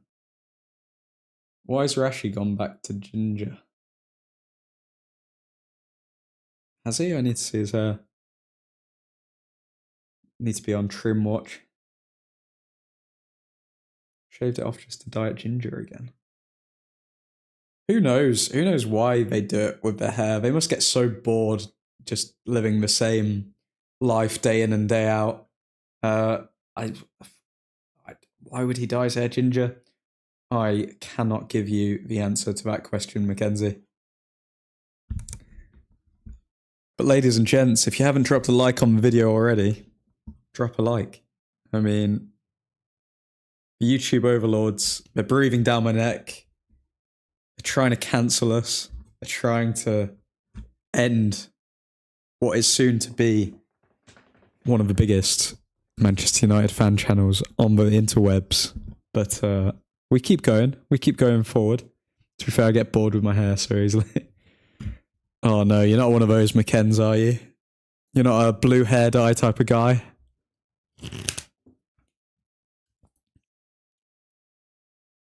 Having a cheeky water break. It must be freezing out there today. What's the temp saying? Yeah, it's absolutely freezing. I don't know, I just get different styles. That's the way to go. Guys, if you were to dye your hair any colour, come on. What colour would you dye it? Nick, we'll wait a little while and we can play De Gea with our old system again. Bring back David De Gea. Well, De Gea's just waiting on ice, isn't he? I mean, he's enjoying his... He hasn't announced that he's retired. He's just chilling, waiting for a big Saudi move, maybe. I don't know why he hasn't moved to Saudi. Is he waiting for a European move? He could have gone to Saudi for a year, made bank, and then just come back to Europe. I don't know why players don't do that. I bleach it, do a Garnacho. Brave man, brave man.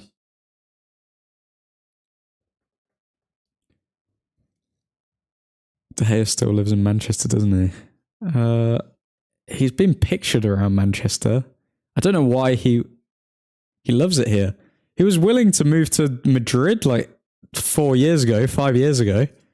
I don't know why he wouldn't just go there and chill. New live stream format, Trim Watch.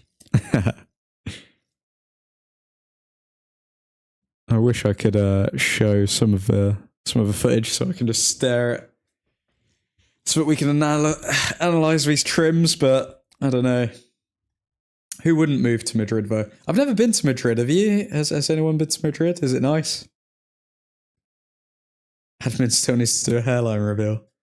Oh, time will eventually pass, and I will do that hairline reveal.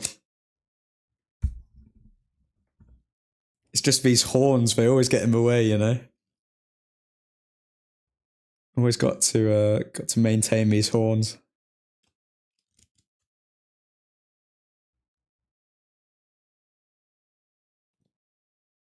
Okay, Delo going forward. We have reached that point in the game where players are kind of looking a bit lackadaisical. They shouldn't really, since they've just had a mini break for a few days. So I'm not happy about that. But to beat Wigan 1-0, it would be quite poor, if we're being honest. Watched the video on Garnacho the other day, and he rejected a move to Madrid for Atleti because he wants to follow Ronaldo's exact career path.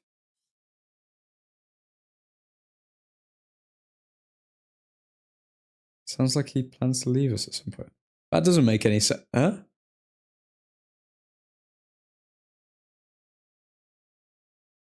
But he was at Atletico Madrid. He was at their academy. He moved from Atletico Madrid to United, didn't he? So he's already go to Madrid. I don't think he wants to follow Ronaldo's career path, to be honest. I don't know. I think also he's just had a kid. His kid's going to grow up in England. He's had a kid quite a young age. His kid's going to be like 4 or 5 growing up in England. Would he want to... He's loved by United fans. I can't see Garnacho doing that. Obviously, it's a worry with South American or Spanish type of players because they do see Real Madrid and Barcelona in quite high regard. But no, I can see him staying at United.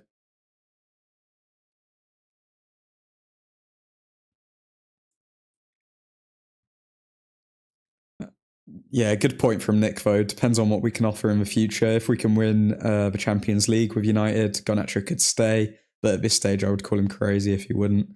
Yeah, if there's no upturn of United, if we don't improve in the next 5 years, then a lot of our big stars are just going to leave. They're not going to stay just for the money. Like, they've seen players like David De Gea not win much. Look at Bruno Fernandes, man. Bruno Fernandes is a generational talent, and all he's won is a Carabao Cup with United. Like, I'm sorry, that's just... It's quite sad when you look at it. It's quite sad. I do feel bad for the players.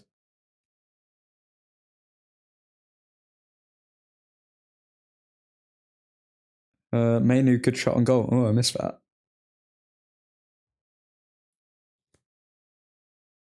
Mackenzie. I'm just seeing Aaron Wan-Bissaka play it around the back for like the past 5 minutes. And because he went to Atleti when instead of Madrid, he chose us instead to follow the path. This is from his mum in an interview in Spanish media, by the way. Not her exact words, but I can't remember them really. Oh, okay, I get what you mean. Could just be his mom having some wishful thinking, going back to Madrid, not having to live in Manchester, maybe. But nah, I can't see. I think if we improve, then Garnacho would want to go down. Oh, but it is hard looking at the motivation of the player because he is literally obsessed with Ronaldo. But why would you want to go to Madrid where you're not going to be able to beat your heroes' records? Like, that would be like next level fanboying if you literally follow his career to your detriment and not just create your own history. Like, that would be really I don't know if I'd admire that or just be really worried, because that's like a different level of obsession to make your career surrounded by Cristiano Ronaldo. Like, I don't know.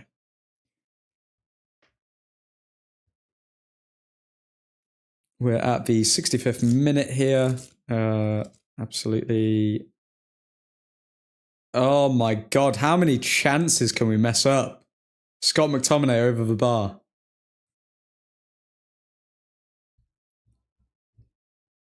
So poor.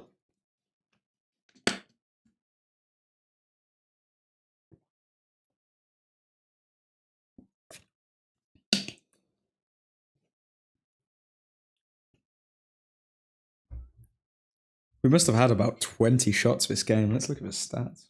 Oh.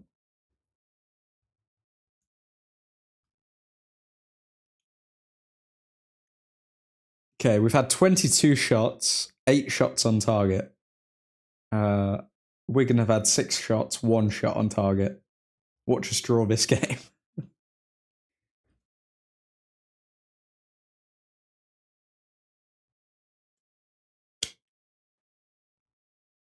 Mackenzie also found out the reason he idolizes Ronaldo is because good defensive work from Kobe there to cut out Godo. Also found out the reason he idolizes Ronaldo is because his mum forced him to wear a Messi Argentina shirt, even though he believes he had no connection to Argentina other than his mum, because he always lived in Spain. Also played for Spain's youth system until 2022. That's a weird one. Basically, he was a Madrid supporter, but his mum is Argentinian and forced him to love Messi. Why would he choose to play for Argentina then if he didn't feel that he had any connection to them or to Argentina? Why would he choose to play for Argentina? Was it literally so that he could play with Messi and Ronaldo? Why would he make that decision? Hoyland? Poor shot. Poor shot.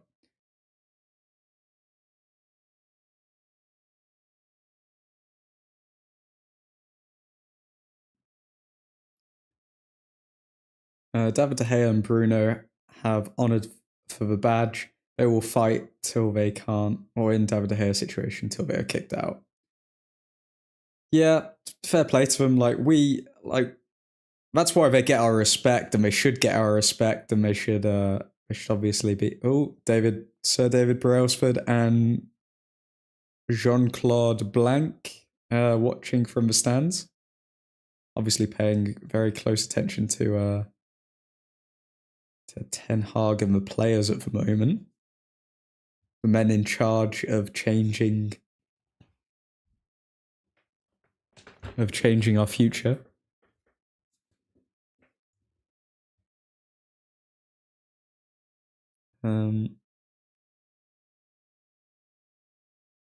Basically, he was a Madrid sport. Probably thought he had more chance to play for them than Spain at the time, or his mum wanted him to.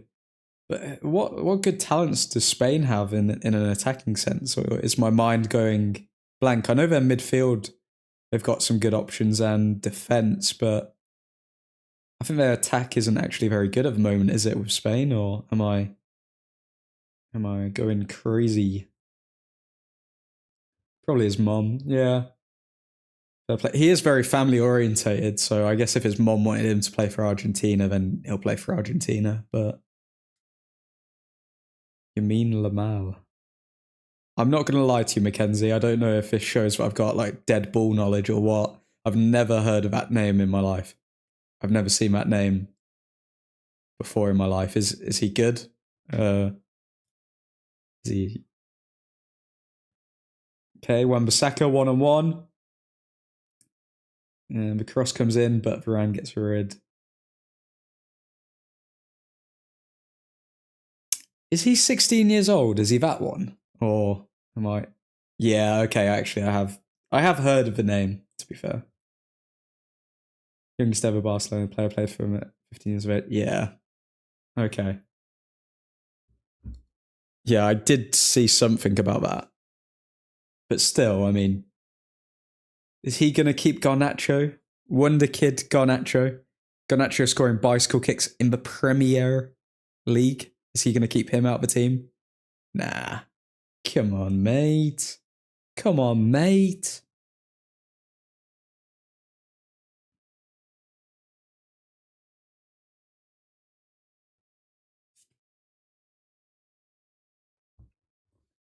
Oh my god, this game has really dragged in the past 20 minutes, I'm not going to lie. It looks like we're just failing to convert any chance whatsoever, and we just have to painfully watch Wan-Bissaka and Varane pass it around the back. Okay, gonna post the man of the match and player ratings in the Discord. Who would you guys say man of the match is? Are we going for Delo because of the goal? He hasn't really put a foot wrong in defence either.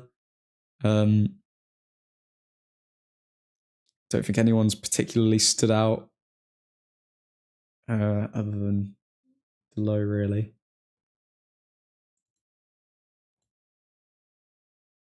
Spanish attack is lacking. Lamau has scored 3 goals in 5 games for Spain since his debut, so he probably does keep Garnacho out of the team at this moment in time due to his form.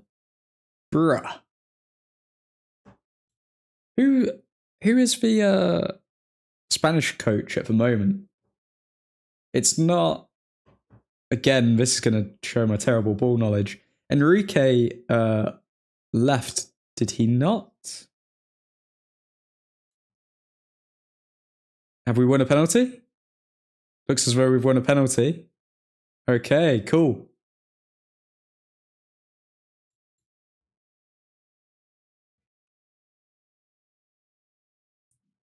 It's not Enrique anymore. Is he at Paris? Bloody hell, man. I've really not kept up with international football. Yeah, he's at Paris. Bloody hell. Completely. Okay.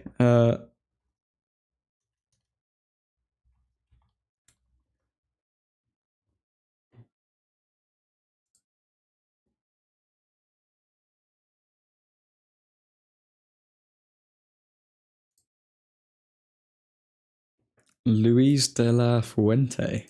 Okay, not familiar with him.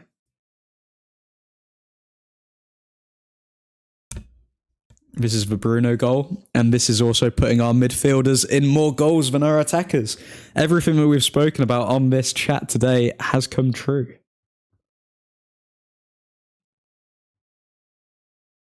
That's a pen, 100%. We deserve that call, absolutely. Love that, Diego. Absolutely true. Okay, come on, Bruno. Come on. The prophecy says that you score this one. He lines it up. And it is a golazo! Man, my voice is going. Golazo! Bruno saying, I had to Wigan's shot. We need a pen for the second goal. We need to be better than this. We do need to be better than this, to be honest. I said I had to break your ankles with that cut inside. Beautiful. 17 goals for midfield and 16 for attack. Wow, no hop, skip and a jump. All business. All business.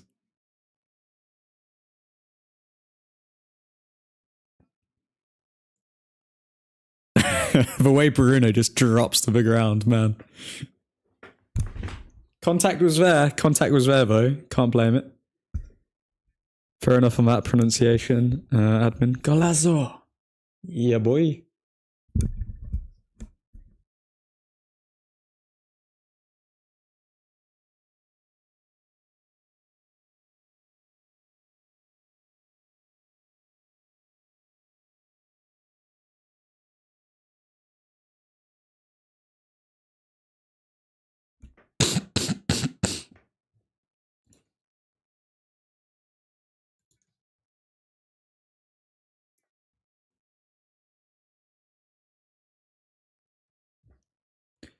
Love how our players don't even bother to make a run into the box for if he misses, because they know he won't.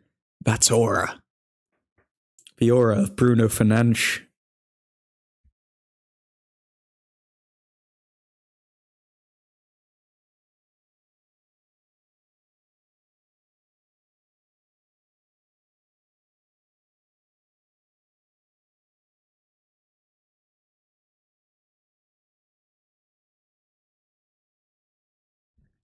Our top goal scorers are now McTominay, Højlund, and Fernandes.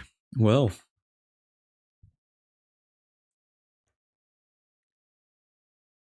all on 6 goals, all comps. Who's going to finish top scorer this season? What's everyone's guesses? Will Rashford hit form and suddenly just go on a run? Will Fernandes take the spot? Will McTominay stay in the team when Casemiro comes back? Will Højlund suddenly start firing in the Premier League? It's all on 6 goals, all competitions. All competitions is so bad. 6 goals for all comps. That's still better than Arsenal, though. Only 1 player above 5 goals.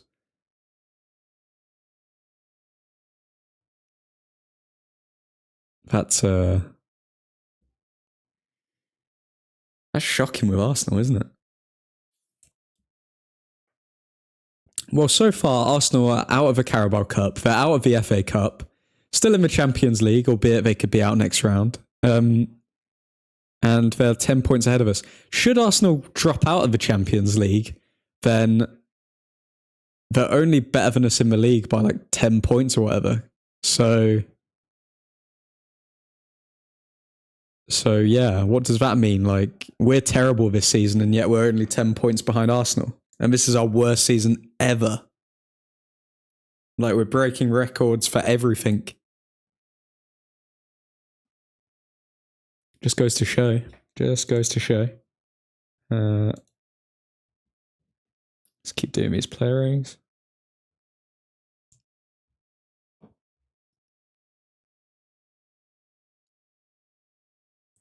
At least we're not going to need therapy tonight. That's positive.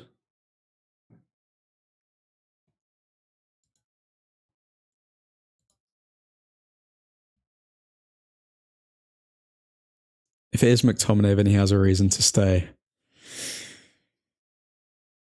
I just, it's a weird one with McTominay. I feel as though he's never going to leave. I think that he is going to stay at United forever. I don't know if it's training. I don't know if it's just qualities off the pitch, but managers do not want to get rid of Scott McTominay. Arsenal finished this season for silverware. Beautiful scenes. Beautiful scenes. This kid at my school said Villa should drop out of conference to focus on winning the league. I think Villa would rather win conference and get Champions League than drop out of it and then not win the league. Because let's be real, they're not winning the league.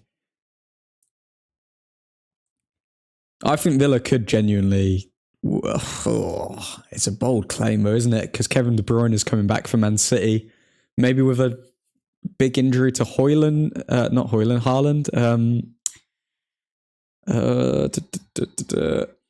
I think if Man City were more injury prone, or like they had a couple more big injuries, and Liverpool maybe if they had one big injury, I'd say tactically do it.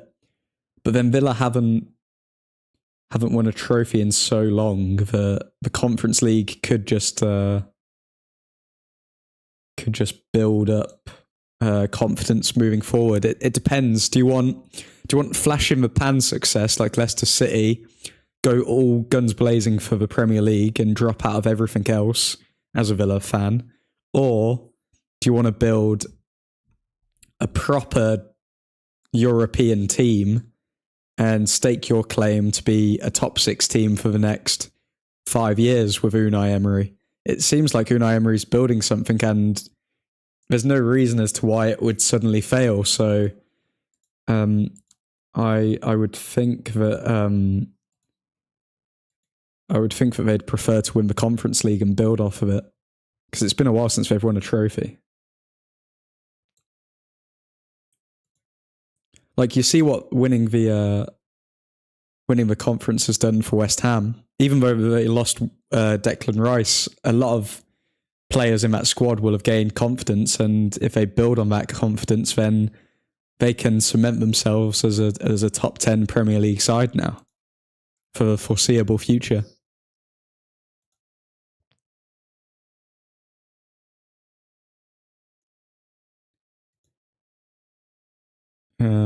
Let's see, only 4 points off top. We should have had Emery, but owners wouldn't take a risk on someone that fell.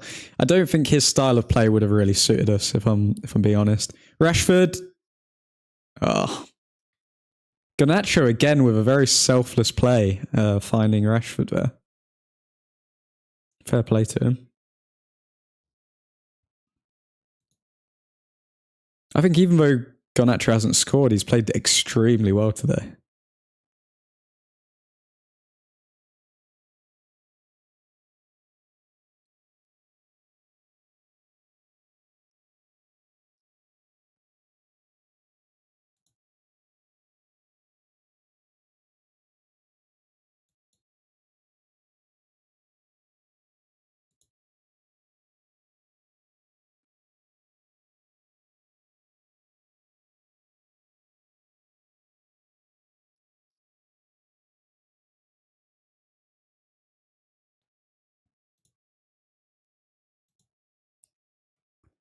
Nick, I want Haaland to score just so McTominay isn't the number 1 scoring player. I think you're more likely that Fernandes will take that from him than Haaland, to be honest with you. Haaland genuinely could have had about 2 goals today. 2 free goals. Could have got a hat-trick.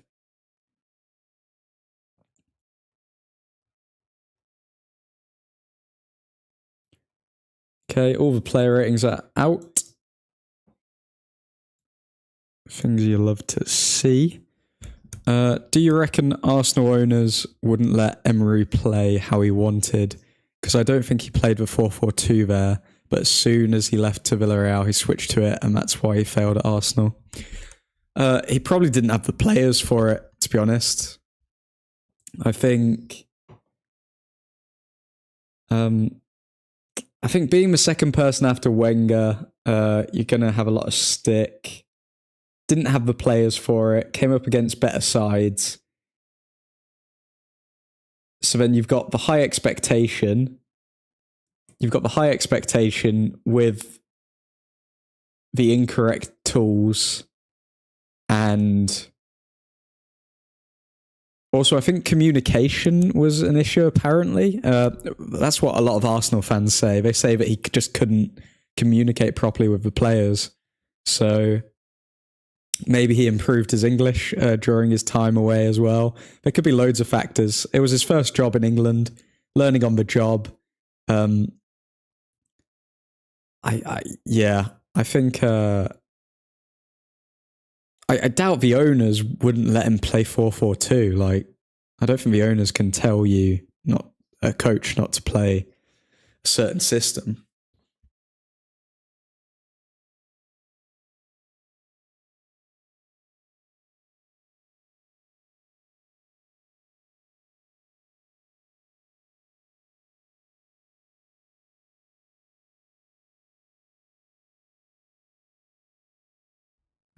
Fresh blood on the pitch. Let's see what Willie can do for us. Willie can do a lot. He can do a lot, a whole lot, Nick. He's a ball-playing centre-back. Let's see. Or he's playing at right-back, rather. Let's see. I think he's naturally a centre-back. Let's see what he can do.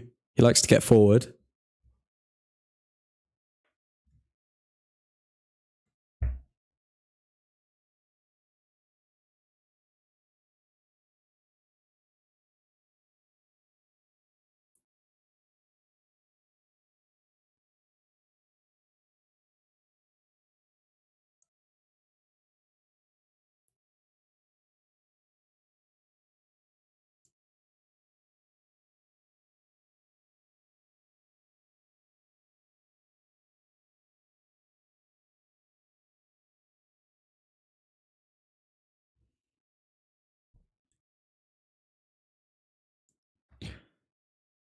Fernandez with a shot, and it is wide.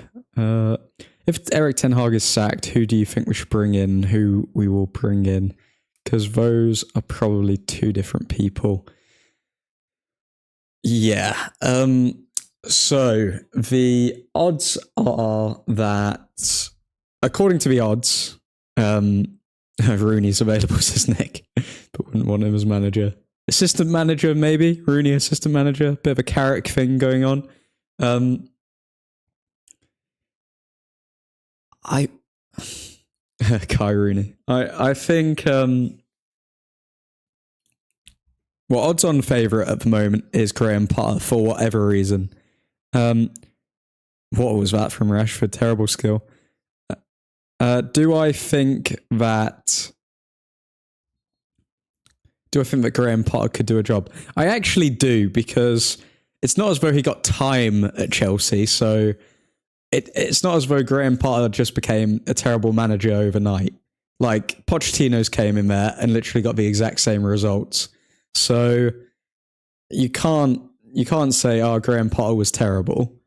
Would Graham Potter inspire this team, though? I don't think he would. He's not achieved anything ever. We need a manager who has won trophies and shown that he can win trophies, which narrows it down. Oh God, who should we go for manager? Varane, long shot, and it's a corner.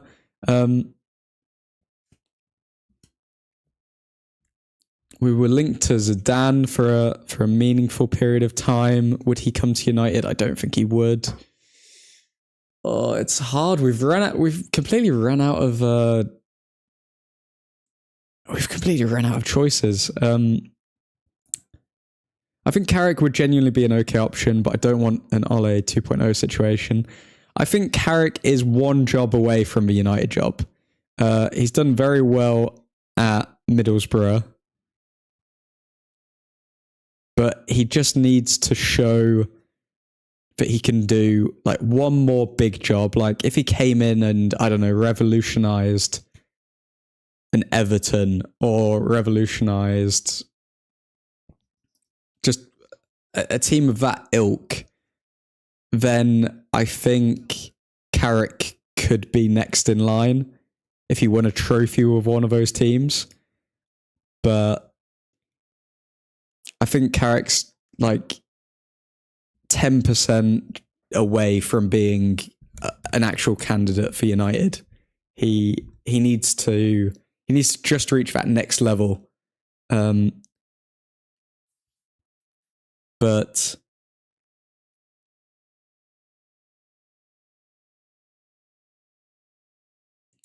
yeah, I don't see I don't see Zidane coming to United. I don't see Conte coming to United. That ship sailed. Pochettino, he's going to be at Chelsea, and even if he gets fired from Chelsea, I don't think he's going to come to United. Any manager we go for, it's probably going to be a relatively unknown manager, if we're being honest.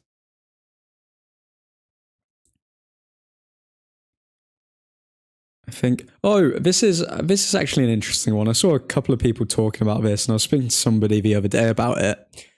Even though he played for Liverpool, Xabi Alonso, what he's doing in the Bundesliga, he's literally giving Bayern Munich a run for their money. He could be a good option. I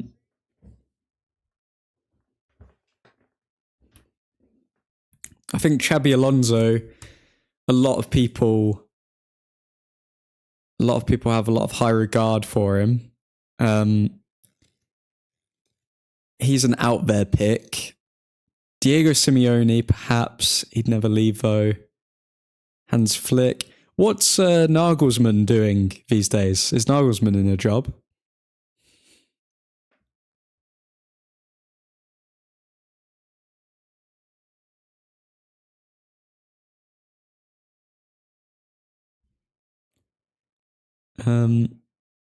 I could see a German manager succeeding at United, to be honest. I think,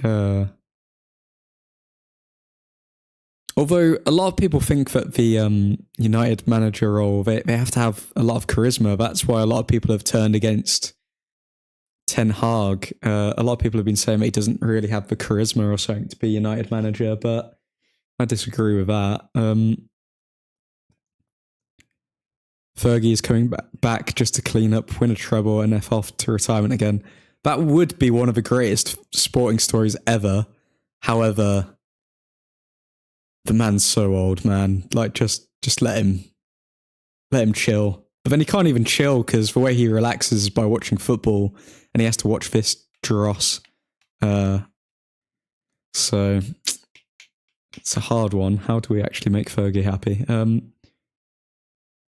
Nagelsmann is a free agent right now. I think Nagelsmann could be a shout, but he hasn't really. He's again at that level just below what we'd want in a United manager. Diego Simeone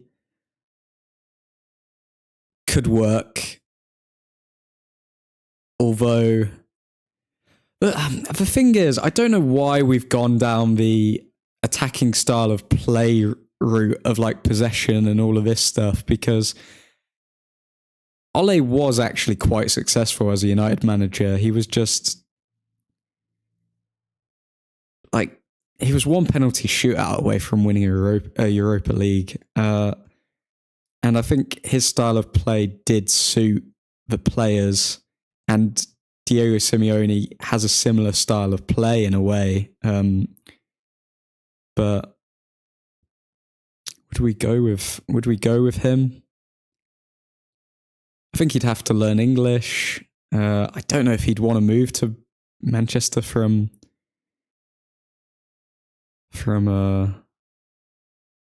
Atleti.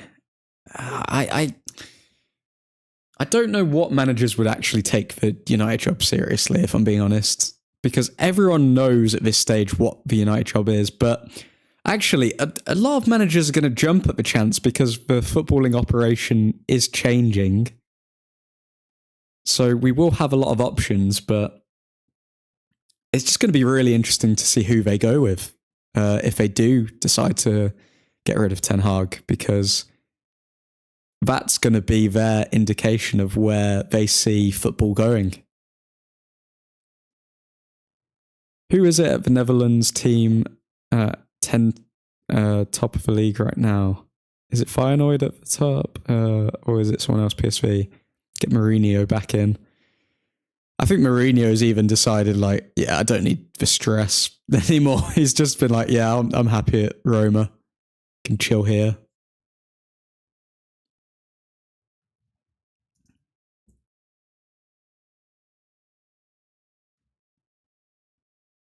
because it's not like he's even challenging at Roma for anything. Like, he's 8th in the league. Mourinho has officially retired without retiring. PSV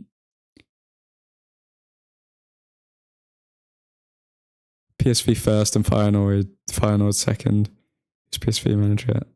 Apparently he's quite good. We can't go down the Dutch route. If Ten Hag's not good enough, then none of them are good enough. Like, realistically. Last minute here, fighting for this clean sheet.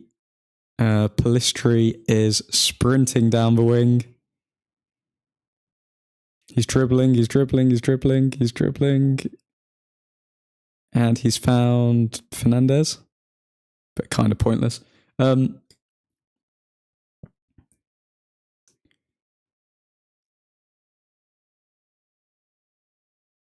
It's your best comp. Ajax is shiz this season, and that's your best comp. Yeah, we can't go for any manager in the Dutch league, if we're being honest, because we've got the best manager from the Dutch league in the past however many years. So what would be the point?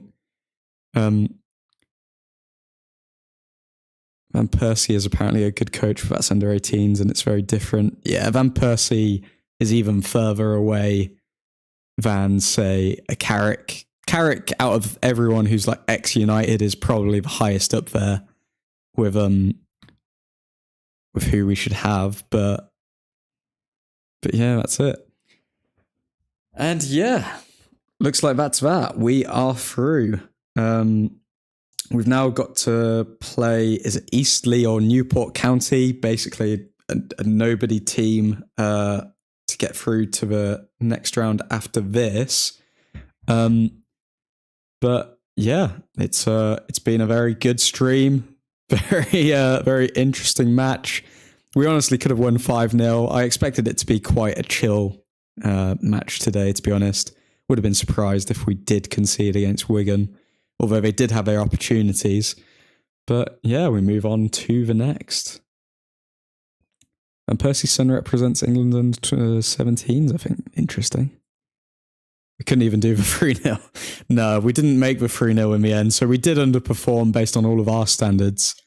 But I'm sure we'll hear something about, yeah, tough game, tough pitch, blah, blah, blah. Tough circumstances, did what we needed to do from Ten Hag, and we got the win. And hopefully we can build on it and blah, blah, blah. Hopefully we can get a result in our next match. Let's just double check what our next match actually is. So we have Tottenham next on the 14th of Jan. Man, our schedule is completely dead because we are out of every competition, isn't it? We realistically need to win like almost every game for the remainder of the season because we've got gaps of like 2 weeks, 1 week, 6 days in between all of our matches now. Man, this season's so dead. Okay. Yeah, our next match is against Tottenham on next Sunday. Literally 6 days for these players to recuperate. Zidane or nobody, says Stuart. Just stick with this idiot. Okay. And I've had a pen for the second. Wigan are a very good team, underappreciated. Yep. And that's the last match with Onana. Thought Spurs games were. I think they were negotiating to see if Onana could play in the Spurs game. Stuart, told you last game that Erik Ten Hag made the tactical deal to take Mainu off and you wouldn't have it. I mean, if you go back and watch Stuart, I was shocked, as many were, to see that he would decide to take Mainu off, to be honest. But that's what he decided to do, and I'd say that result was lost because of Ten Hag. I'm happy to say that.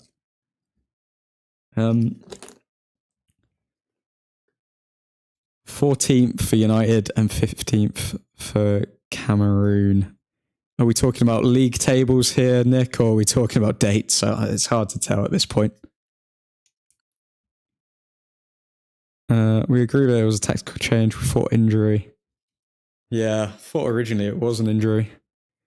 Can't think of another coach that would take charge of United. A lot of coaches will be up for it, given given the new takeover. I know that much. Because Jean-Claude Blanc is high in esteem. Sir David Brailsford, also high in esteem. Paul Mitchell on the rise. That's also something to look forward to. Tuchel, perhaps.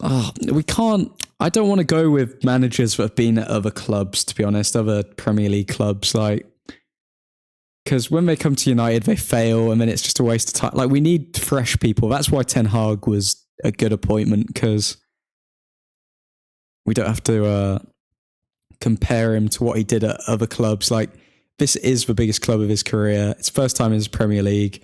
All of this stuff. I think Ten Hag will come good, especially under the new recruitment, as long as he gets through this season. This season's just been a drag. If you succeed with United, you will be a legend. Redemption arc and the manager will be up there next to Fergie. True. Very true. And being one of the managers in the history of one of the greatest teams to have ever played the beautiful game, as well as, well, the best English team ever, you're putting your name in history, so there won't be a lot of managers against it. Ancelotti after World Club. Ancelotti, it's a hard one. He gets written off, but I just think he doesn't suit what we're going for. Also, why would he want to move to bloody Manchester? It's weird enough that he went to Everton for that season. He actually did very well with Everton, but no, why would he want that? There has to be motivation there for the manager as well as the players. I don't. Also, we're realistically looking for a long-term manager. That's what we want. We do not like the whole merry-go-round thing. With Ancelotti, he's not someone to come in and build a squad. He's someone to come in, make a few alterations, get the 3 points, get the victory, and then bounce. Win a couple of trophies, add it to his cabinet, and then move over. But he's not the type to kind of build a squad out. Ancelotti would kill some players with that eyebrow. Let's look to a random league like Arsenal with Wenger. Different time, man. Different time. Like, there's too many eyeballs on you now. Like, at that point, yeah, the pressure would have been from newspapers, but the pressure now to come into United is mental. It's mental for any manager. We're lucky Ten Hag doesn't have any hair, because all of our previous managers seem to have lost their hair when they have joined United. So yeah, we at least can't see the effect that it's having on Ten Hag. Maybe that's the beauty of having a bold manager. I don't know, but Stuart, I hope we are more of an attraction with the takeover for a manager, as nobody would want it before. I would take Howe at a push. Oh, don't take Howe, Stuart. Come on, man. Howe's not good enough. Howe is not good enough for United.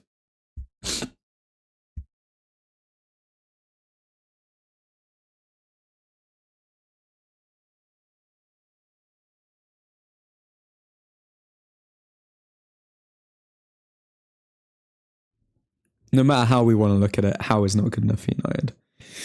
Belgium League, there's a Red Bull team in Austria, but it's not competitive. We've done the whole Red Bull thing with Rangnick, haven't we, though? And look how the players adapted to that. They just stopped playing the style of play that he wanted to after like 5 games.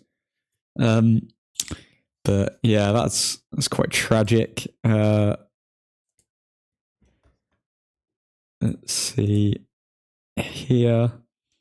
Only other good team was the team Hoyland was at before Atlanta.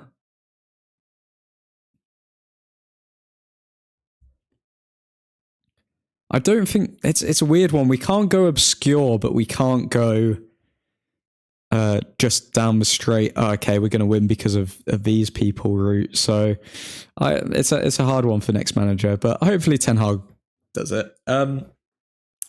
What I'm gonna do now, ladies and gentlemen, I'm going to leave the stream there, but I will be going live in like 5 minutes, 10 minutes to do the player ratings just quickly. And yeah, we'll take it from there. But thank you all for joining in the stream. Hope you all have a lovely evening. We move through to the next round, and realistically, we should move through to the round after that because we've got Newport or Eastleigh. I don't even know what league they're in, if I'm being honest. So we should move past them, and yeah, who knows? Maybe we can actually pull an FA Cup out of this dreadful season with all of the players that are coming back, because every single 6 days we've got a match now, so a long time between matches. But positive is that means that the players coming back will have time to integrate into the squad, all of this stuff, and we move from here. Newport 4th and Eastleigh 5th. Is that in the championship? Let me just double check before I leave, because I do want to find out what...